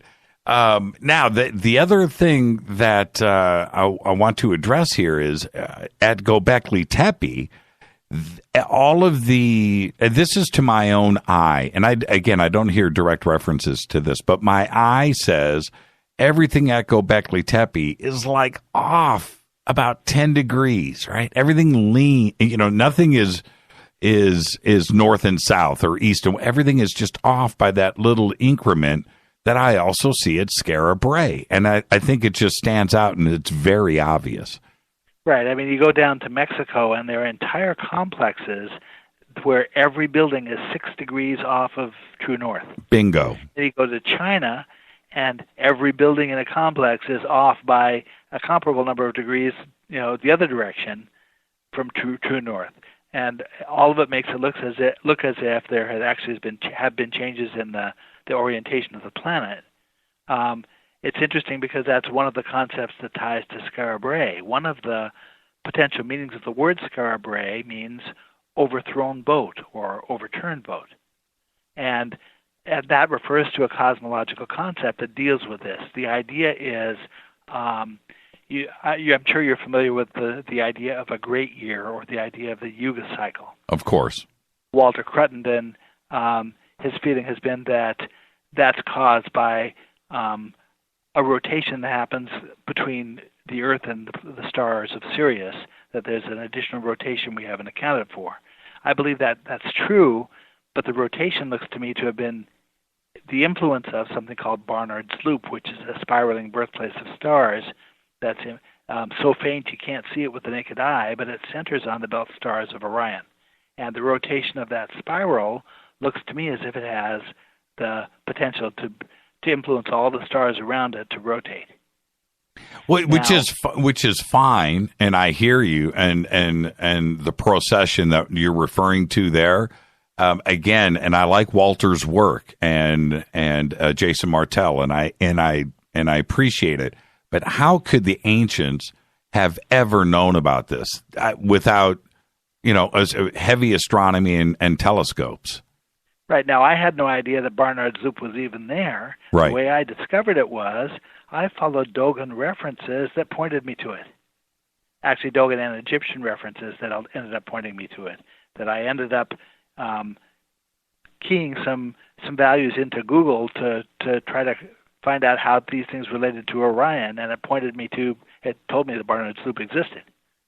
Now, when you image it with time-lapse photography, it looks you can see the spiral centered on it looks like it's centered on one of the stars of the belt of Orion. Now, does that explain this 10 degree or 6 degree offness? The way that it could explain that is that rotation, which has gravitational and potentially electromagnetic effects, the suggestion in the traditions that I'm studying is that every so often it's natural for the planet to change its orientation, to tip because of electromagnetic effect.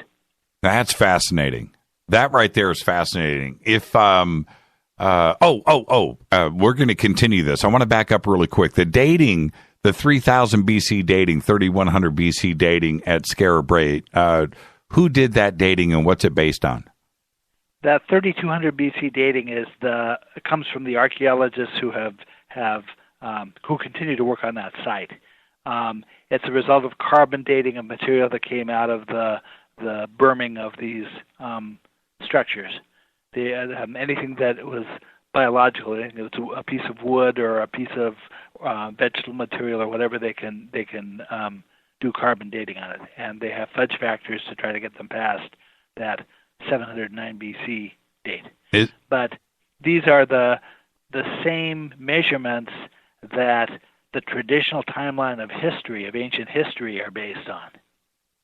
So they have a certain amount of credibility because they've been cross-checked by historians, one way and the other. Is there a possibility that it could be much, much, much older? Not really, because of the way that it lines up with the Dogon stuff. There are enough factors between the Dogon and the Egyptians that point to that exact same era as being when these structures were in use. For example, there's another example at Gobekli Tepe, the culture that, from my perspective, brings that symbology of Gobekli Tepe forward to later cultures. One of their traditions was to carve statues out of natural outcroppings of rock, especially carvings of animal shapes and things. Well, in Egypt, you have the Sphinx, which was carved from a natural outcropping of rock, and that seems to have alignments that date it to about the same era as Gobekli Tepe. And so from my perspective, we've really got two choices. Either the Sphinx and the pyramids were alignments were made for their placement at 10,000 BC, or else sometime, at whatever point they were built, someone had the capability of retrospectively calculating what the alignments should have been. I don't really believe that second piece. Oh, that's crazy. Possible, though. It's possible. It's possible, yeah. But so the most likely thing to me is, stylistically, the Sphinx looks like it comes out of this era that just immediately followed Gobekli Tepe. Now, with Skara Brae, this is, what came first? And this is what I mean. We have Egypt, and we have these other cultures around the world that all seem to do things at around 3000 BC. Skara Brae did the same thing. How could these cultures have communicated and shared this knowledge? Somebody came first. And if it all happened at the same time, could it have been something even beyond, boats and ears and communication verbally? Could it have been something else? Could it have been a conscious communication?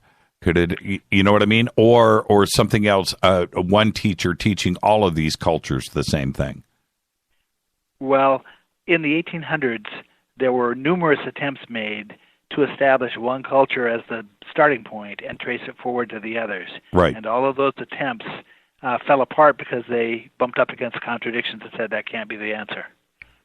From my perspective, based on what the cultures that share this tradition say, you would expect that if one of their famous ancestors was the one to set up pieces of this, that one of the cultures would remember that old great ancestor so-and-so was the one who invented this thing.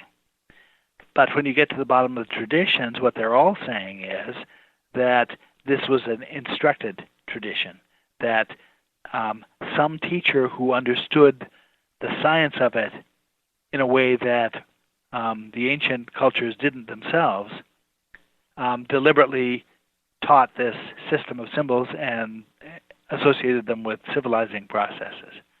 And the timing of it is, the earliest example I have is Gobekli Tepe at 10,000 BC, which I see it has immediate effects in Egypt. It looks like there was an immediate attempt to establish agriculture in Egypt at 10,000 BC, or just after. Right. But then the tradition also passes down through India into the south of Egypt at Elephantine around 4,000 BC, and there are influences there that I can connect. It looks like it passed across Europe and down into the UK by 3200 BC, and then another set of influences from the training at Skara Brae established dynastic Egypt at around 3100 BC. So you now have these three sets of influences competing in Egypt. It's part of the reason why the symbolism is so difficult and the whole concept of religion is so difficult. You've got different perspectives on the same stuff butting heads. Well, and the idea of these cultures walking, right? I'm talking about physically walking and making their way around. It seems too slow to me. Like there must have been a point of origin that was a little bit more direct. And I'm not trying to imply anything of extreme high technology, but there seems to be somebody teaching everybody the same thing. And I don't know if walking would have spread the word. As I said, transportation it can't be an issue if if there was a group that understood this science. Right. They couldn't have had a problem with transportation. So whoever was doing the teaching looks to me like they were at very least regionally capable, if not globally capable. Now, the Buddhists flatly say they got their most sacred symbols from a non-human source. The Dogon say they got it from a non-human source that was originally non-material. That's a little difficult to explain. In the mindset of this archaic philosophy, universes form in pairs, one that is material and the other one that is not material. And in the Dogon conception, what happened, even down to the names they give these teachers, imply that something that was originally non-material, that had a very knowledgeable perspective, was able to interact with us in a material frame. And so help me understand what, and the audience, of course, when you say non-material, what are you trying to reference? In the mindset of this ancient tradition, it really is a question of mass and time frame. Einstein says that as a thing becomes more massive, its time frame slows down. And that implies that as a thing becomes less massive, time frame speeds up. Now, if we look at things from that perspective, then when we talk about the concept of matter in a wave-like state suddenly behaving like a particle, in the wave-like state, it has virtually no mass, and that implies that it also has an ultra-fast time frame, that events are happening very quickly. Now, if you've ever seen like a film or a video of traffic on a highway speeded up, it reaches a point when you're speeding it up where instead of looking like individual cars, it looks like waves. So there are a number of different perspectives from which it looks as if waves exist in an ultra-quick time frame, and that time works differently in that domain than it does in the material domain. There are even direct scientific ways to show that a non-material domain or a domain we don't readily perceive exists. There's a kind of fundamental particle whose symmetry requires it to be turned around twice in order to look the same. And that's very counterintuitive. That shouldn't happen. How can we have to turn something around twice before it looks the same? The suggestion is, or at least allows the possibility that that kind of a particle passes into a domain we don't see and back out of it again. And what's interesting here, when you look at it like that, was it an entire culture that was able to receive and see this? Or was it one guy, a leader? Or was it an entire culture that was able to do this? From the perspective of the Yuga cycle, which is the Buddhist concept, humanity goes through cycles. And at the one extreme of the cycle, we're perfectly capable of perceiving non-material things. And at the other end of the cycle, which is the one we're at right now, or just past right now, we're not very able, practically not able at all to perceive things that are non-material. Fascinating. And how, I know you've thought about this. I don't know if you can answer this. How did we lose this talent? How did we lose this part of us? In the mindset of that Yuga cycle system, it's a natural cycle that happens. It's as natural as the seasons of the year. It would be asking like, how did we lose the snow that was there? Well, the way we lost the snow was the weather got warmer in a natural cycle, and we're coming back around again, and we're going to see snow again.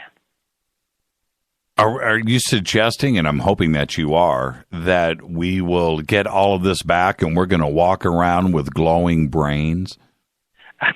Yeah, actually, there are a lot of people who right now are sensing or perceiving that there's a change in the degree of spirituality of people. Now, not from the Dogon perspective, we're not talking religion in the modern sense. The Dogon had the presence of mind to ask their teachers whether their teachers were God.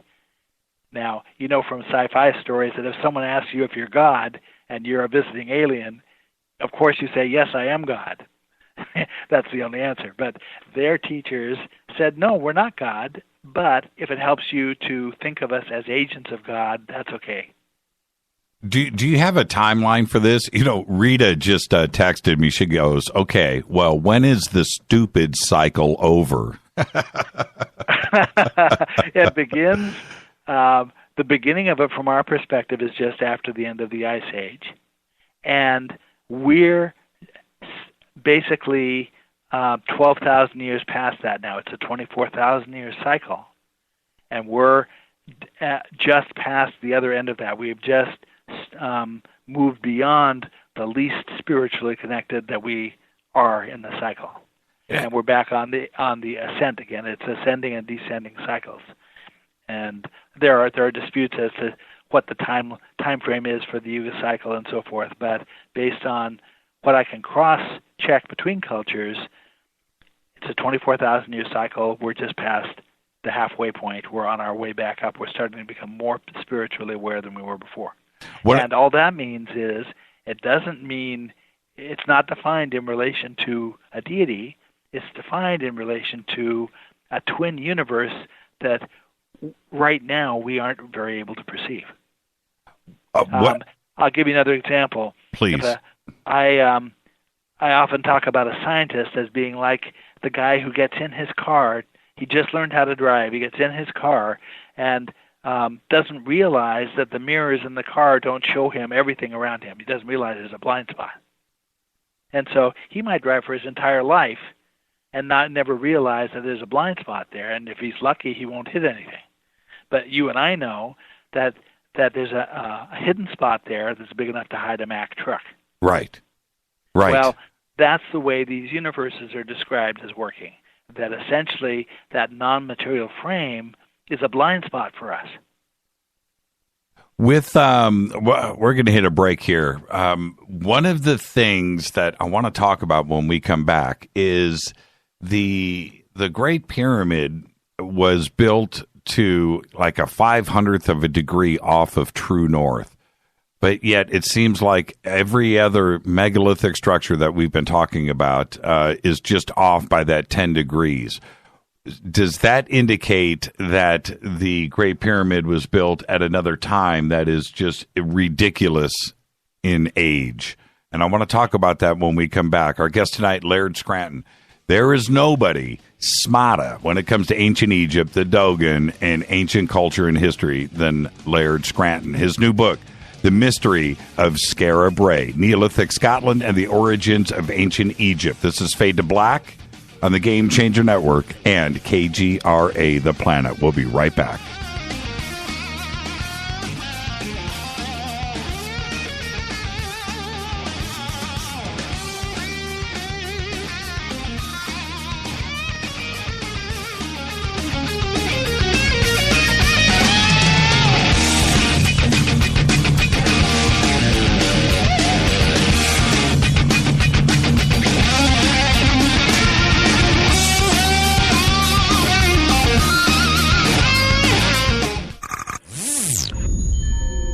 You're listening to Jimmy Church, Fade to Black.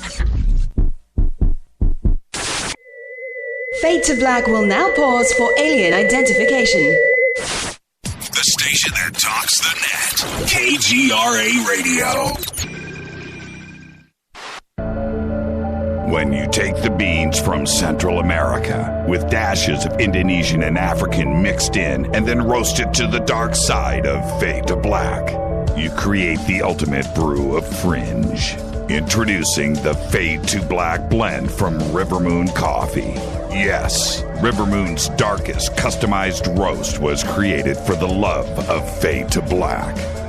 The alchemy of masterful roasting and smoking the beans is in every sip of this full-bodied, dark Java. I need my coffee dark, deep, with distinct bittersweet chocolate highlights, just like the bunker.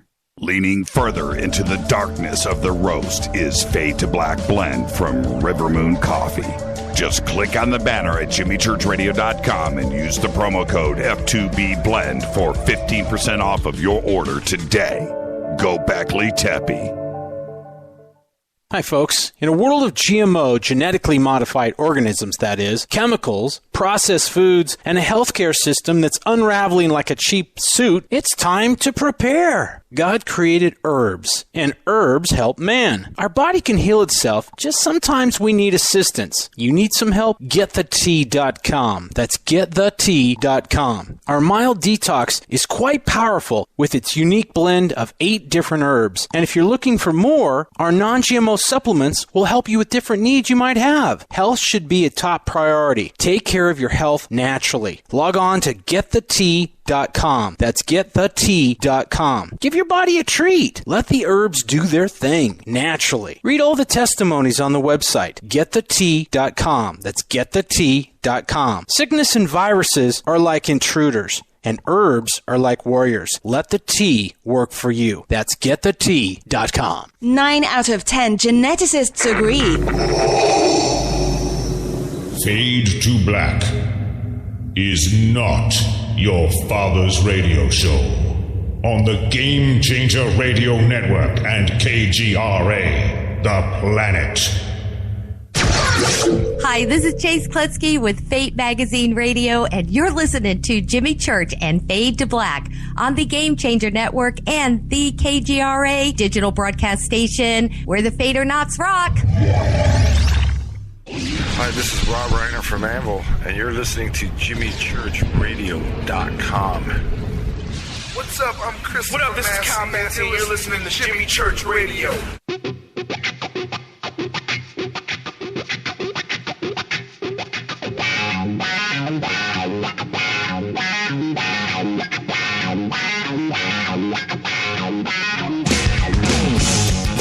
All right, welcome back, Fade to Black. Our guest tonight, Laird Scranton. And Laird, one of the, it's just so blindingly obvious to me when we have the Great Pyramid built at, True North, today's True North, the now, today True North. And it just seems like everything else around the world is off by this, you say 6 degrees. I've never measured it. I just see it with my own eyes. What does that tell you about the cycle of time where the Great Pyramid was constructed? Is it way, way back in the Walter Cruttenden, cycle of time to another great year that's 26,000 years ago? Well, there are certain clues as to when the pyramids were built. And I tend to look at things symbolically. I was saying that there are reversals in symbolism that happen. As an example, the Buddhist stupa is a form that has a square base that rises to a rounded top. Square is the concept that associates with the earth or the material universe. Okay. Round is a shape that relates to the non-material. Now, through this Yuga cycle, there's a slow shift between which of the two realms is more material and which one is less material. And as that shift happens, the symbolisms have to change. Symbolism has to change because what had been represented with a square now has to be represented with a circle. If suddenly our material universe, we're now the one who is at the extreme where we can't perceive the non-material realm, we're the one represented by the square. If you look at the Dogon granary, which is a form of a stupa, it has a round base and a square top. Now I can tell from the form of the structures that the round base associates with archaic times, and the square base associates with more recent times. The pyramids have square bases. Yes, the okay. pyramid, from that perspective, simply because they have square bases, symbolically, if the culture was keeping to the symbolism, they had to have been built sometime after, halfway through this 12,000-year piece of the cycle. So I'm trying to visualize the date that you're trying to get to. What are you thinking?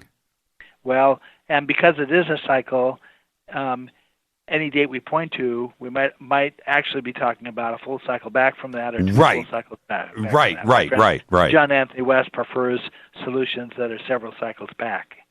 But if we were talking about a single cycle, it looks like reversals were happening by the time of Gobekli Tepe. I would have expected them to happen sometime after 6,000 BC. Or 18,000, right? Or 18,000. Well, actually, no, you have to go, or 18,000. There could be reversals the other direction, or you go another 12,000 to get back to the point we're at. It's a 24,000 year all the way around. Right. I don't have a problem with that. Point, sort of across the other side of the cycle, you get from spring to fall in 12,000 years. You get all the way back around in 24,000. Now, okay, so if we start to look at things like that, which I do, by the way, you just make me feel like I know what I'm thinking. I know what I'm talking about. But if we look at things in those terms, and we, which you also refer to as, teaching, right? Learning, it all comes from somewhere. It's somebody's teaching somebody something. We've got a couple of gaps here I want to address. We have the gap between Gobekli Tepe and the Great Pyramids, and the gap between Gobekli Tepe and Skara Brae, for example. There's a gap there of 5,000 years or more, right? Right. And then if we just accept that, okay, and put that to the side, which we can't, but let's put that to the side. Somebody taught the builders of Gobekli Tepe. Okay, now where did that come from? If we're at 10,000, we're at the edge of the Ice Age, and we're at 10,000 BC. Somebody's teaching the people of Gobekli Tepe. Right. Well, we're now 12,000 years past Gobekli Tepe, and we know, or it looks as if we're on the ascending, the first stage of the ascending cycle here. We've gone maybe a fifth of the way back up the ascending scale. So that means Gobekli Tepe was at least a fifth of the way down the descending scale. So it's hard to say at what point in that process it might become possible to move from a non-material frame to a material frame. Right. But if people like myself are starting to be aware of the fact that this non-material frame exists, it's not unthinkable that the similar thing was happening back then, that someone on the non-material side was quite aware and able to interface with us at about the same point. Are you theorizing here something off planet? No. Originally, I thought that because of the emphasis on Sirius, the stars that are not only about 8 to 12 light years away from where we are, that implied that we had something, an influence that was off planet. That was the only explanation I could think of that would say, why would Sirius be such an important reference in all these cultures? That's right. I now understand that there are other reasons why Sirius is important, that there may have been off-planet influences back then, but the major one that the Dogon are talking about, that the Buddhists are talking about, looks like it began as a non-material reference. This is an inter-universe thing, not an off-planet thing. Is it because down at the atomic scale, and we're talking about the influence that happens, instantaneously across the universe, that's where the knowledge would have spread and come from? The idea is that the non-material universe has perfect knowledge, right? But an inability to act, and that inability to act comes from the quickness of the time frame, that there's not a moment to act in. Whereas the material side, the material universe, has imperfect knowledge and perfect ability to act. And so what it looks like is going on here is a kind of a cosmic game of charades, where the non-material side is understood to be able to give certain hints and clues, and includes in certain ways. In the way the archaic philosophies describe it, knowledge can be communicated through vivid dreams, through what look like coincidences. Right. The odd behavior of animals, through divination, through clairvoyance, through things like that. But most typically, for somebody who's not really attuned to it, all that's coming across is a hint, and it's like the hope exists that somebody will pick up on that hint and act on it. And could this be, because now we're almost dealing with a knowledge that could be billions of years old, right? It's a universal. It's across the. It is so old. Could that have influenced cultures here on Earth 10 million years ago? That this knowledge has always been. It's a cycle. It's like asking, could we have had spring 10 million years ago? Sure, we could have. Right. Another comparison I make is to the way things work in those two mindsets. In our realm, we have a cassette tape. We can play an album from the first song to the last song, and that's all we can do. We can listen to it from the beginning to the end, and no choice. That's the way time works. It's linear. On the non-material side, they have a CD. They can go right to the track they want to go to, pick a track and go to it. So they have full command of wherever they want to be in the CD music. We have to pace our way through it as time allows us to. And when we always look at when we have questions and we're looking for answers, and the simplest answer is usually the correct one, right? And here we are looking at this, as complex as it may be, when we raise the questions of how possibly could not only ancient Egypt, but other cultures around the world so many thousands of years ago had, and the Dogons, have evidence of a knowledge of binary star systems. That's a crazy thought. It's impossible. You can't see these things. But maybe, just maybe, that information was universal. They didn't have telescopes, right? Right. They didn't have telescopes. There's no evidence that these cultures in this 12,000-year cycle had telescopes. The Ice Age creates a problem for us because it sort of obliterates the trail of evidence we have to go back. So we can't say anything definite about prior cultures. Where the Egyptians talk about a first time, and the Buddhists talk about the first time knowledge was passed from a Buddha to humanity, the Dogon talk about a time when humanity was restored to culture. And so the Dogon perspective gives us some insight into the idea that there might have been previous cycles where we knew more than we know now. I just got it for about the fifth time here. This question has popped up, so I want to address it a little bit more directly. What about arithmetic?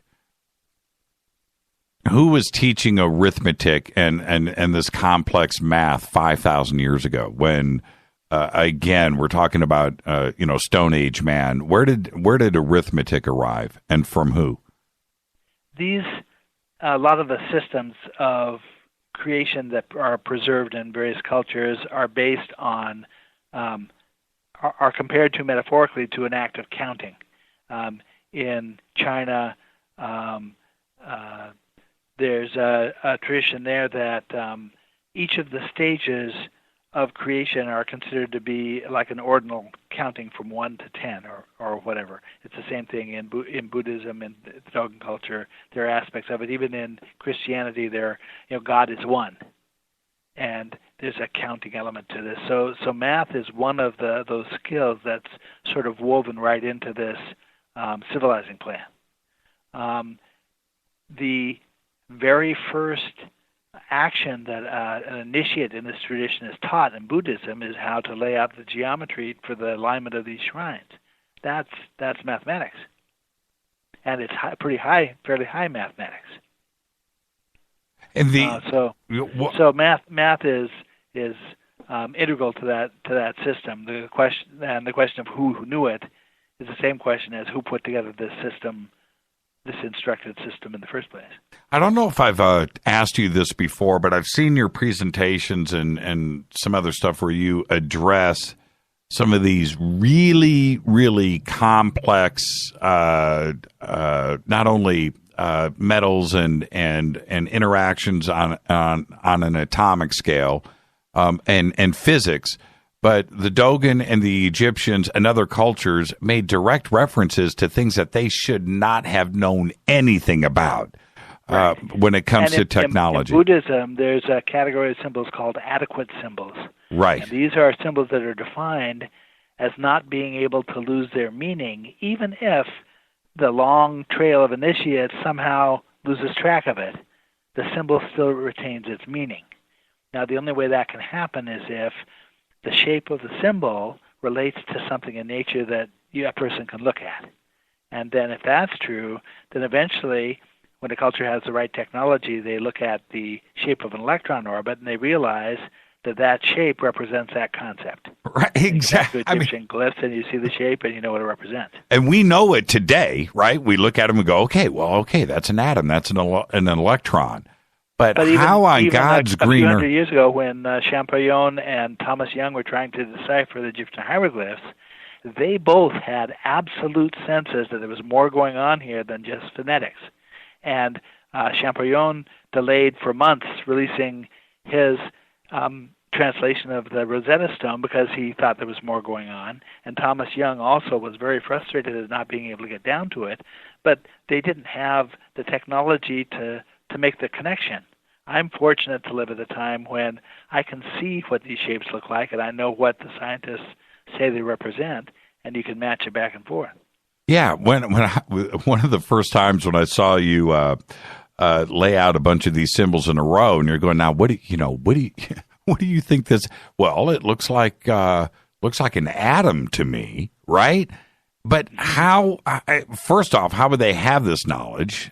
We've kind of addressed it tonight, but how would they have this? And what would they do with it? What were they doing with that kind of knowledge 2, 3, 4, 5, 6, 7, 8,000 years ago? And there actually is a rationale for this. Looking at it from this perspective, that if you imagine that there was a group of teachers there who had some very important information they wanted to convey, and they knew that, and the message was really intended for a technological culture, not for a non-technological one. If you wanted to convince a technological culture thousands of years from now that you knew what you were talking about, the first thing you do is you lay out a long series, a progression of symbols and meanings that relate to something that culture will be able to verify, how atoms form, how matter forms. Once you've done that, that establishes a basis of credibility so that you can now say, now here's the rest of it, the stuff that you're not able yet to see, here's how it works, and your reason for believing what I'm telling you is, I just correctly described how an atom forms. You can see I know what I'm talking about.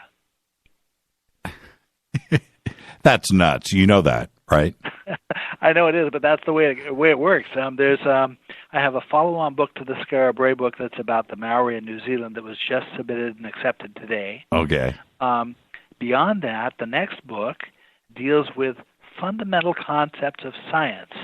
It gets down to really the nitty-gritty stuff even astronomers and astrophysicists are not really talking about, and uses the comparison of these traditions to explain what I think is going on at the bottom of the system. And there are really, really good reasons for why it's laid out the way that it is. And so if we accept that concept, right, we are the possessor of the knowledge. So therefore, everything, you know this, so therefore everything that we now present, you need to accept as fact, right? Okay, so let's just say or at least allow that it could be true. If it checks out as being reasonable, then because all the rest of it checks out as fact, our presumption should be that this is also probably fact. Well, it works in the court system today, right? You get a witness on the stand. He tells the truth on one thing, and you prove that. Well, then everything else that comes out of his mouth, we have to accept as fact, right? Or at least he has credibility for saying it. It might not make sense. Exactly. So, but let's go there. But if that is the case, what were they doing with the knowledge of how an atom is working at a subatomic level? What is a culture doing with that knowledge? Did they have some kind of high technology, anti-gravity? I don't know. It wasn't about doing something with the knowledge. From my perspective, what it's about is about a dependent relationship. That we're talking about two universes that are twins, that are locked in a cycle like the Yuga cycle together. And that at bottom, there is a dependency between these two universes, like there might be a dependency on, you saw there was a movie back in the 50s about two convicts who were handcuffed together. Okay, there's that kind of dependency between these two universes. Now the problem is that at the point in the cycle where we have, the one universe has the knowledge to actually understand what's going on, they can no longer even perceive that the other universe is even there. Right. Okay? So someone comes along and they set up a system whose goal is to preserve an understanding of that second universe is there based on that science, because that's precisely the point that non-material universe needs someone to know that it's there. Right now, is there, and I think that there is, right now, is there another version of you and us doing this show in reverse? No, I don't think so. I do think that, as I said, with the comparison between the cassette tape and the CD, that there is a universe where everything that happens over time for us on our cassette tape, they can get to the individual pieces of it in random order, the same way that a scroll has to be rolled, but a book, you can go directly to the page you want. My frontal lobes have just blown out into the studio here. I wanted to ask you one thing, because you've alluded to this over the years. Have you ever seen anything strange in the sky that you can't explain? Absolutely. In my area of study, the first thing a person learns is that there are things going on that we can't explain. Now, that doesn't necessarily mean that they aren't real or that they aren't scientific or that we won't eventually be able to explain them. But the first hurdle to being able to deal with any of this material is accepting the fact that there are things going on we don't understand. And so I have a huge pile. When I research a book, I come away with a huge list of things that I can't connect to anything real, and a small list of things that I can that I write about. And then somewhere down the line, like with the Skara Brae book, one piece falls into place, and suddenly a whole book's worth of those loose ends tie together in a way that I can explain it. Can you then, and I'm talking about Laird, does Laird then make a direct connection to this and that thought process, and especially with the non-material, with the Akashic record? I don't see it in terms of an Akashic record, but if the non-material side works the way that I think that it does, and basically can access time the same way we access a CD, that serves as a record. But I don't see it in the same context, in the same frame that Akashic record people look at it.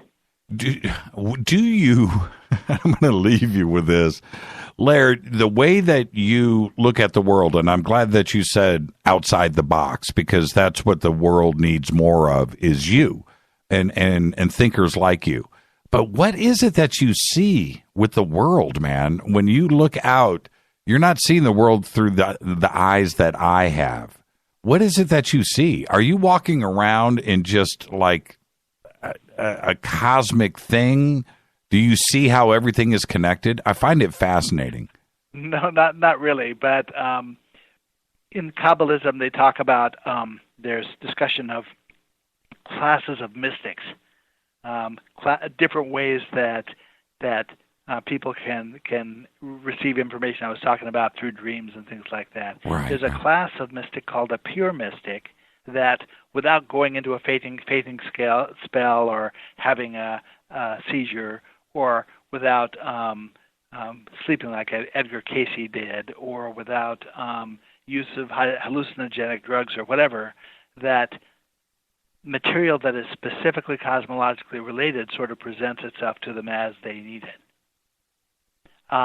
There's a certain perspective from which the esoteric tradition itself, the idea that an initiate asks a question of a teacher and the teacher is obligated to give him a correct answer, that relationship is symbolic of the relationship between these universes and the way that information flows between the universes. That as long as a person continues to ask the next pertinent question, that there's an opportunity to learn about it. Bingo. Do you think, and again, I want to thank you and everybody, the book is The Mystery of the Skara Brae, Neolithic Scotland and the Origins of Ancient Egypt. It is available now. You can get it through Amazon and, of course, Laird's website. Laird, do you think that we will hopefully soon ever really, do you think that academia and Egyptologists will change what they teach? Do you think we'll actually find out what really is going on there? Because truly we don't, and certainly they don't. They'll have to. The community of researchers that I am a part of are turning up pieces of this that are really just not refutable. And so realities are going to be bumped up against, and it's going to reach a point where the academic perspective is going to have to flip on certain things. It happens occasionally, as it is right now, where they like with Gobekli Tepe, they were dead set that there was no high culture prior to Egypt. And yet here the Gobekli Tepe turns up 7,000 years earlier. Rita said, last question, is Laird's world flat or round? That's really hard. If you judge by my head, it's round. Laird, don't ever change, man. Don't ever change. And now I know the next book has been accepted. When you're ready, let's get you back on. Are you speaking anywhere soon? Yes, I'm scheduled to speak at the Megalithic Odyssey Conference in London in May. Arrangements haven't been made for that yet, but it looks like that's going to happen. I'm scheduled to speak in Virginia Beach in October of 2017 at the ARE Mysteries Conference, the Edgar Cayce people. There you go. And are you coming out west? With an invitation, I would be happy to. Man, we got to get you. I occasionally am out for CPAC conferences and things like that.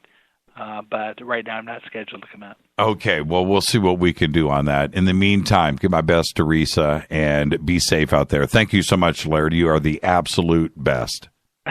Thank you very much. Great interview. Yeah, you're the best, Laird. I'll talk to you soon. Thank you so much. Bye-bye. Laird Scranton. I'm serious. This is the thing when it comes to Laird. He comes on the show, and I learn. And I feel smarter. I feel like I've got a grip.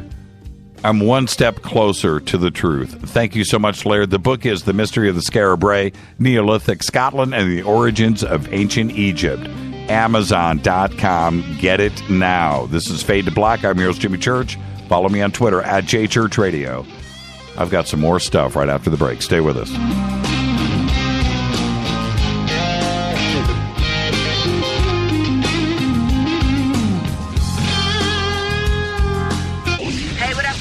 Vivica Fox here, and you are listening to my boy, Jimmy Church, on JimmyChurchRadio.com. Despite popular opinion, reading a book will not make you smarter. But listening to Jimmy Church will. Does your basement or crawl space have a damp, musty smell? Well, watch out! That's a sign of too much moisture and not enough ventilation. And that can mean increased mold growth and the buildup of harmful toxins and gases. Don't bother with a dehumidifier. It just circulates the same unhealthy air. Now there's a better way to remove these dangers and odors. It's with the computerized Wave Moisture Control Unit that reduces moisture and expels pollutants. We replaced our old dehumidifier with the Wave unit, and in only 3 weeks, our basement is dry and the musty smell is gone. Wave units require no maintenance, no buckets of water or filters, and costs only pennies a day to run. Breathe better, live healthier with an affordable, no-maintenance Wave unit. Call 888-618-WAVE, 888-618-WAVE, or visit mydryhome.com. mydryhome.com.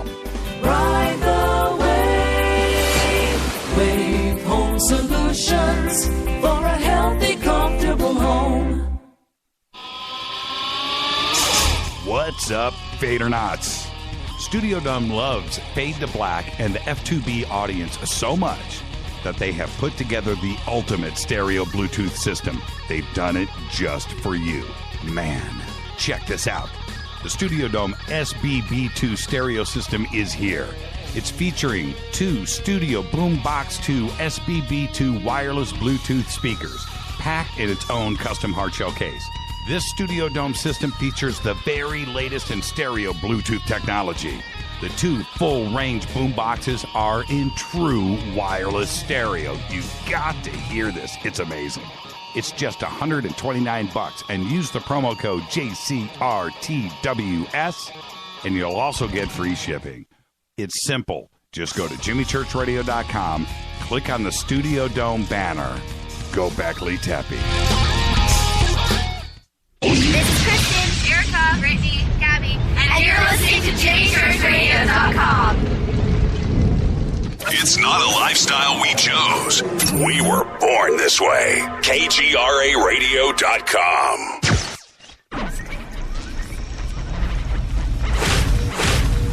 This is KJCR at JimmyChurchRadio.com.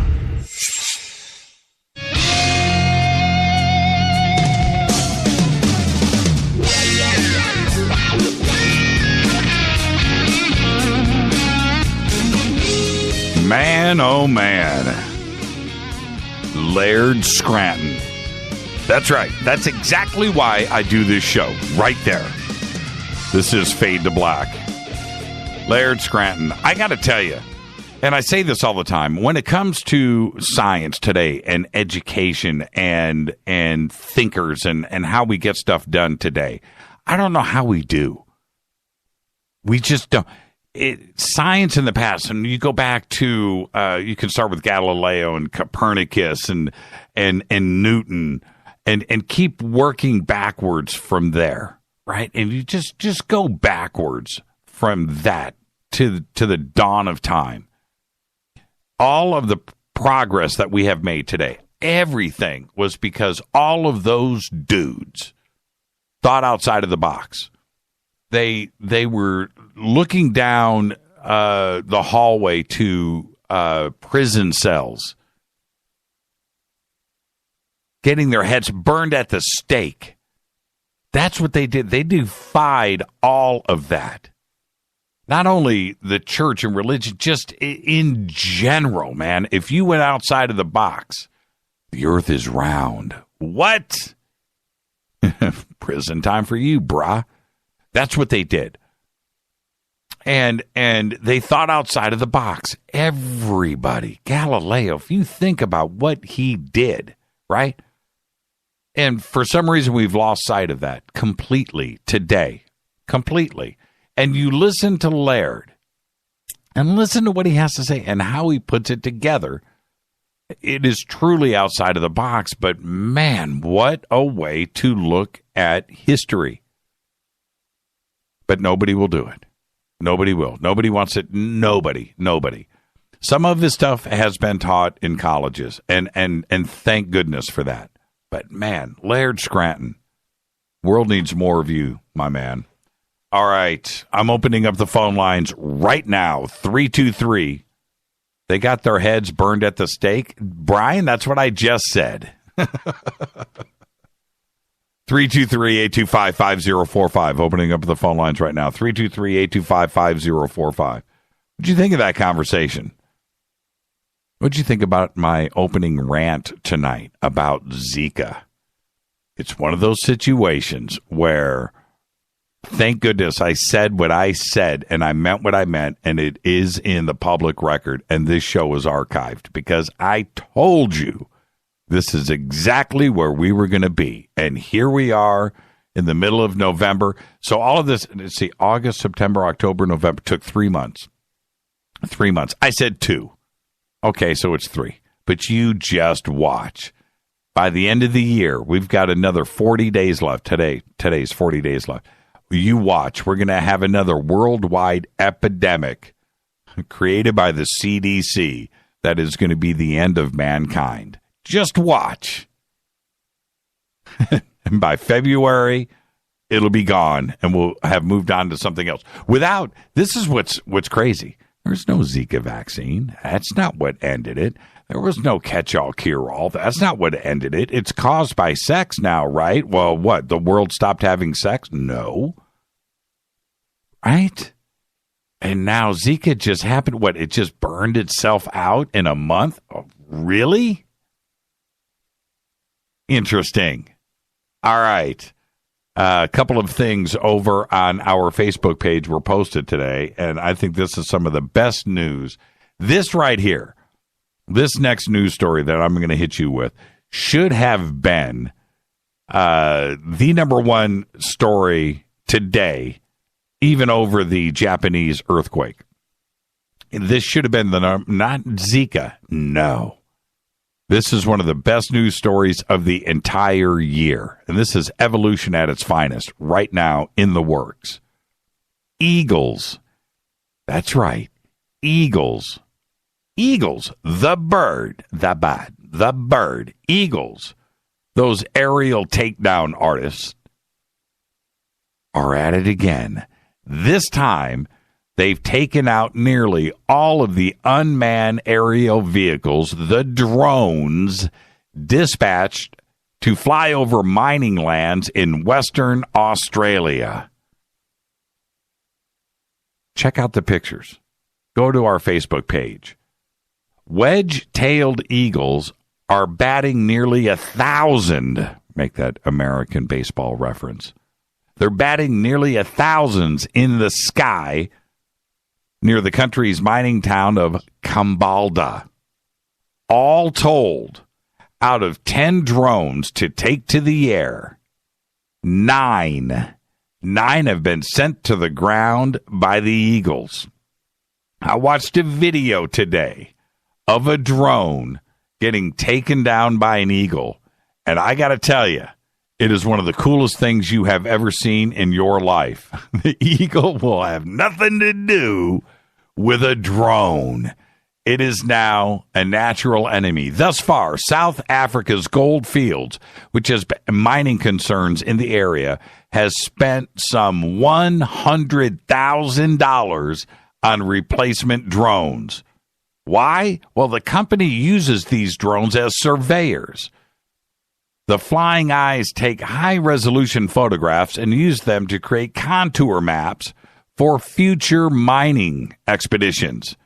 Drones in the area have been attacked by 2 eagles at once, and efforts to disguise the machines as other eagles have not fared well at all. Why? Because eagles are smarter than that. I love it. Let's go to the phones. Hi, you're live on Fade to Black. You're live. Okay. 3, 2, 1, done. You know, if you take the time to call into the show and you're on hold and you go through the rotation and you come up and you're in play, A, turn me down in the background, and B, get ready. All right?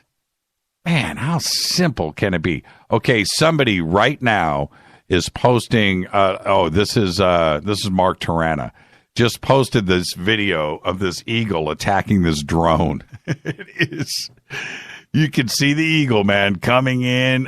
Bam! That is a great video. I got to retweet this. That is one of the best videos ever. That's the reason to have the internet right there. All right, let's go back to the phones. Let's try this again. Okay, that's it. That's the last time. That's it. That call's blocked. Don't waste my time. Okay, here's another one. Thank you. Look at this. That is just incredible. I love it. All right. Swiss archaeologists have unearthed a mysterious pot filled with bronze coins and oil lamps, each decorated with images including gladiators and erotic scenes. Erotic. Now, they were found during construction work in Winstitch in the northern Swiss canton of Aargau. The cooking pot is believed to have been buried almost 2,000 years ago when Aargau was home to a Roman legion camp, and it was called Vindenisa. Now, go to our Facebook page. You guys are already there now, too, no doubt. Go to our Facebook page and look at this picture of the pot. It's incredible. Now, I've seen other pictures of the pot as it was being excavated, right, in this dig. It looks exactly like it does right now in the pictures that we've got posted.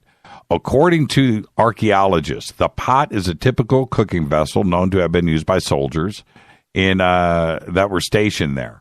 What makes this finding unique, however, is the pot's contents. Inside, there were a total of 22 oil lamps, each decorated with an image of the moon goddess Luna, a gladiator, a lion, a peacock, and, an erotic scene. It's very cool. Let's go to the phones. Hi, you're live on Fade to Black. Jimmy, this can't fine. What your last guest was talking about was making a lot of sense, especially when he said that you could grab the information not sequentially, but in pieces at random. I guess it's like, any great artist, how they say that the composition comes to them and then they just have to reconstruct it. I agree. Yes, I agree. Yeah. I agree. And one of the things, you called me, Ken. Was that your only point, or did you have another one? No, sir. I thought that was a fabulous point. It is. I've never heard it put that way. It needs to be put that way. And that's one of the things that I need to stress so much is when you talk to a guy like Laird, who obviously is smart, right? He's just a smart guy. And you listen to and you're just like, okay, I get it. All right, now I'm going to go check this out on my own because this sounds like something I need to look into. I need to learn more about. But the education system out there won't have anything to do with it. Won't touch it. And that's the stuff that you go through this, and it's a complete mystery. Well, gee, how did that happen? And it's just delightful that somebody actually put it in words in a book. I enjoyed it very much. Thank you. Yeah, you're welcome, Ken. Have you ever gone and looked at pictures of Skara Brae? Actually, no, I have not. Okay, it's very simple. It's Skara Brae, Skara Brae. Go look. Just go Google that and click on the images and bounce around. But go look at 20, 30, 40 images in a row. Just go click on them and take a look. And just the first thing that's going to pop into your head is, this is 5,000 years old? These rooms, when I say, and I'm not kidding about this, Ken, go look. When I talk about beds, cabinets, cupboards, shelves, bookcases, ovens, that's what's there, man. It's like a modern day IKEA, right? And you're just like, wait a minute. This is 5,000 years old. Somewhere, and that's what Laird brings. Somewhere this knowledge is coming in. It's coming in. Yeah. Where does the square angles and when you look at these, 5,000 years ago, Stone Age man is building a shelf on the wall so he could put up pictures of his family. Wait a minute. He saw this somewhere. Right? You understand what I'm saying? He saw it and recreated it. It's fascinating. Fascinating. Thank you so much. Okay, I will Google that and look it up. Thanks, Jimmy G. Yeah, thank you, Ken. Behave. Good idea. That's what I'm talking about. I think. What's up, Steve? What's up, Mr. Jimmy Church? Was that a show tonight, or was that a show? I always thoroughly enjoy listening to Laird. Very, very, very intelligent gentleman. Yes, he is. So what'd you take away from the show? You called me. I know you're thinking something. Well, what I take away from it, Jimmy, is that we still can't prove. We're talking about the age and the time frame that we're looking at here, but are we 100% accurate on the time frame? That, to me, that's what is so mesmerizing to me is that we can be off by 5,000 years or more, and that the technology that these people had, the mental capacity that they had to accomplish what they were accomplishing, and thinking to me is, I have a hard time grasping for them to have the mental capacity that they had at that time frame. What are we missing?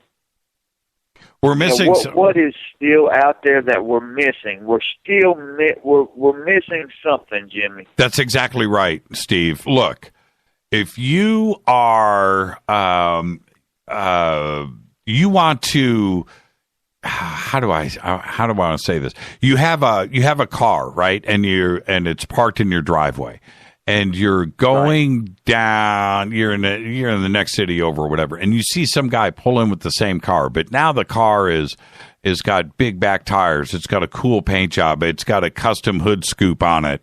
It's got a stereo system on the inside. And you go and you peek in and you look at the stereo system and you look at the paint job and you get ideas, right? And then you go back to your car because you have seen another car. You now know the possibilities that lie in yours, right?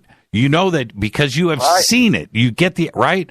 Well, it's the same thing with Stone Age man. These ideas don't just originate out of the blue, right? You are not, Steve, if you have never seen a hood scoop on a car, you're not going to come home one day and go, man, I'm going to put a hood scoop on this. No, it doesn't happen that way. And you're exactly right. Yes. And so when you see things like Skara every Brae, idea is generated from another idea. You saw something. From a vision of something, some frame of reference. And that's it. That's it. That's it. There is no other way to look at things, man. There just is not. But what are we missing, Jimmy? There's still something out there that we're missing. Where is that frame of reference? Yeah, I can tell you. That we're looking for. Where is that thinking frame of reference at, Jimmy? Steve, it kills me.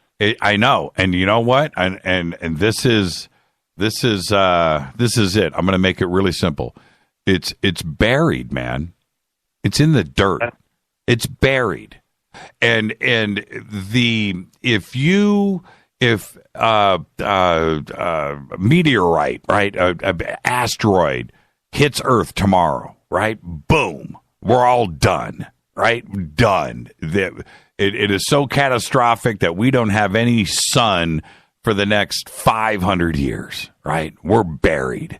Now, 10,000 years from now, 10,000, anything that you're looking at on this planet right now, there's no evidence of anything. Maybe the Great Pyramids will still survive, but everything else, Los Angeles, Manhattan, Moscow, London, that stuff is covered in dirt and trees. And if you go 200,000 years from now, I can guarantee you there is zero evidence of us here because we are now underneath water and dirt. Right? Do you understand? And so the next civilization that it would be here, whether it's from another planet or we regrow ourselves, and then we've got to go back and find evidence of us being here. Right? We've got to go and dig that up. It's the same thing. I don't know how the people of Gobekli Tepe learned how to carve and quarry rocks. I don't know. I don't know how this happened. I just don't. But that knowledge came from somewhere, and it is really, and we have got to go and dig it up and find out. Steve, do you have any idea the amount of knowledge that is under the sand in Egypt? That's right, in Egypt. We haven't scratched the first stinking grain of sand in Egypt when it comes to the area that needs to be uncovered in the desert. We would have never found so vast. It's like thinking about the universe on Earth that you've got to try to uncover to try to find some of the frame of reference. And that's why when I listen to some of Corey Good's stuff, and he speaks about some of the inner Earth civilizations that are supposedly living underground, it has to, to me there has to be some validity to that, because when you look at time on the scale that we're talking about, you have no choice. To me, it's only logical to go underground. If you truly want to survive as a civilization, it's not on the surface. No, that's exactly right. And look, we would have never, Steve, we would have never found the Sphinx if that head wasn't sticking out of the sand. If that sand was another 20 feet deeper, right? We would have never. So if that is there, just imagine for a second, and it doesn't take much of an imagination, but think what's lying out there underneath that sand forever. I mean, it's just forever out into the desert. We don't know. We don't. And look at how much stuff is, like you said, if the Sphinx head isn't sticking up 20 feet, okay, Cairo is on top of it. That's right. And then it's never found. No, an apartment building is on top. That's right. Man, I know, right? Hey, Steve, thank you for the phone call, my brother, and I'll see you tomorrow night on the show. As always, my brother, thanks for the time. You are the best. That's Steve from Bluefield, everybody. Thank you so much, Steve. I needed to get to this next story before I depart tonight. Well, I've got a couple of things I got to get in here, but one of them is this. Kanye West, man. It's been a rough week for old Kanye and his fans. He's been out there doing these political rants instead of music, which is dumb. Usually that equals a bad mistake, and my math isn't incorrect here, because today Kanye canceled the rest of his 2016 tour, which had been scheduled through New Year's Eve. The remaining dates on the St. Pablo tour have been canceled, and tickets will be fully refunded at point of purchase. Now, I don't know if you guys have seen these videos, but dude has completely lost his mind. I'm talking about several days of bizarre behavior. I don't know if it's drugs, if it's the Kardashians, if his brain is being fried. I don't know. But it started last Thursday night when he was in San Jose, California, when he declared that he hadn't voted in the recent election, mistake number one, and then that if he would have voted, he would have voted for Trump, mistake number two. Keep your stuff, seriously. But anyway, then on Saturday, he ended his concert in Sacramento, California after performing just 2 songs, and then started going off about Hillary and Google and Facebook and Beyonce and Jay-Z. Lost his mind. And then he cancels his dates here in Los Angeles. And then today, the whole tour is canceled. Look, when I go to a concert, I'm there for music.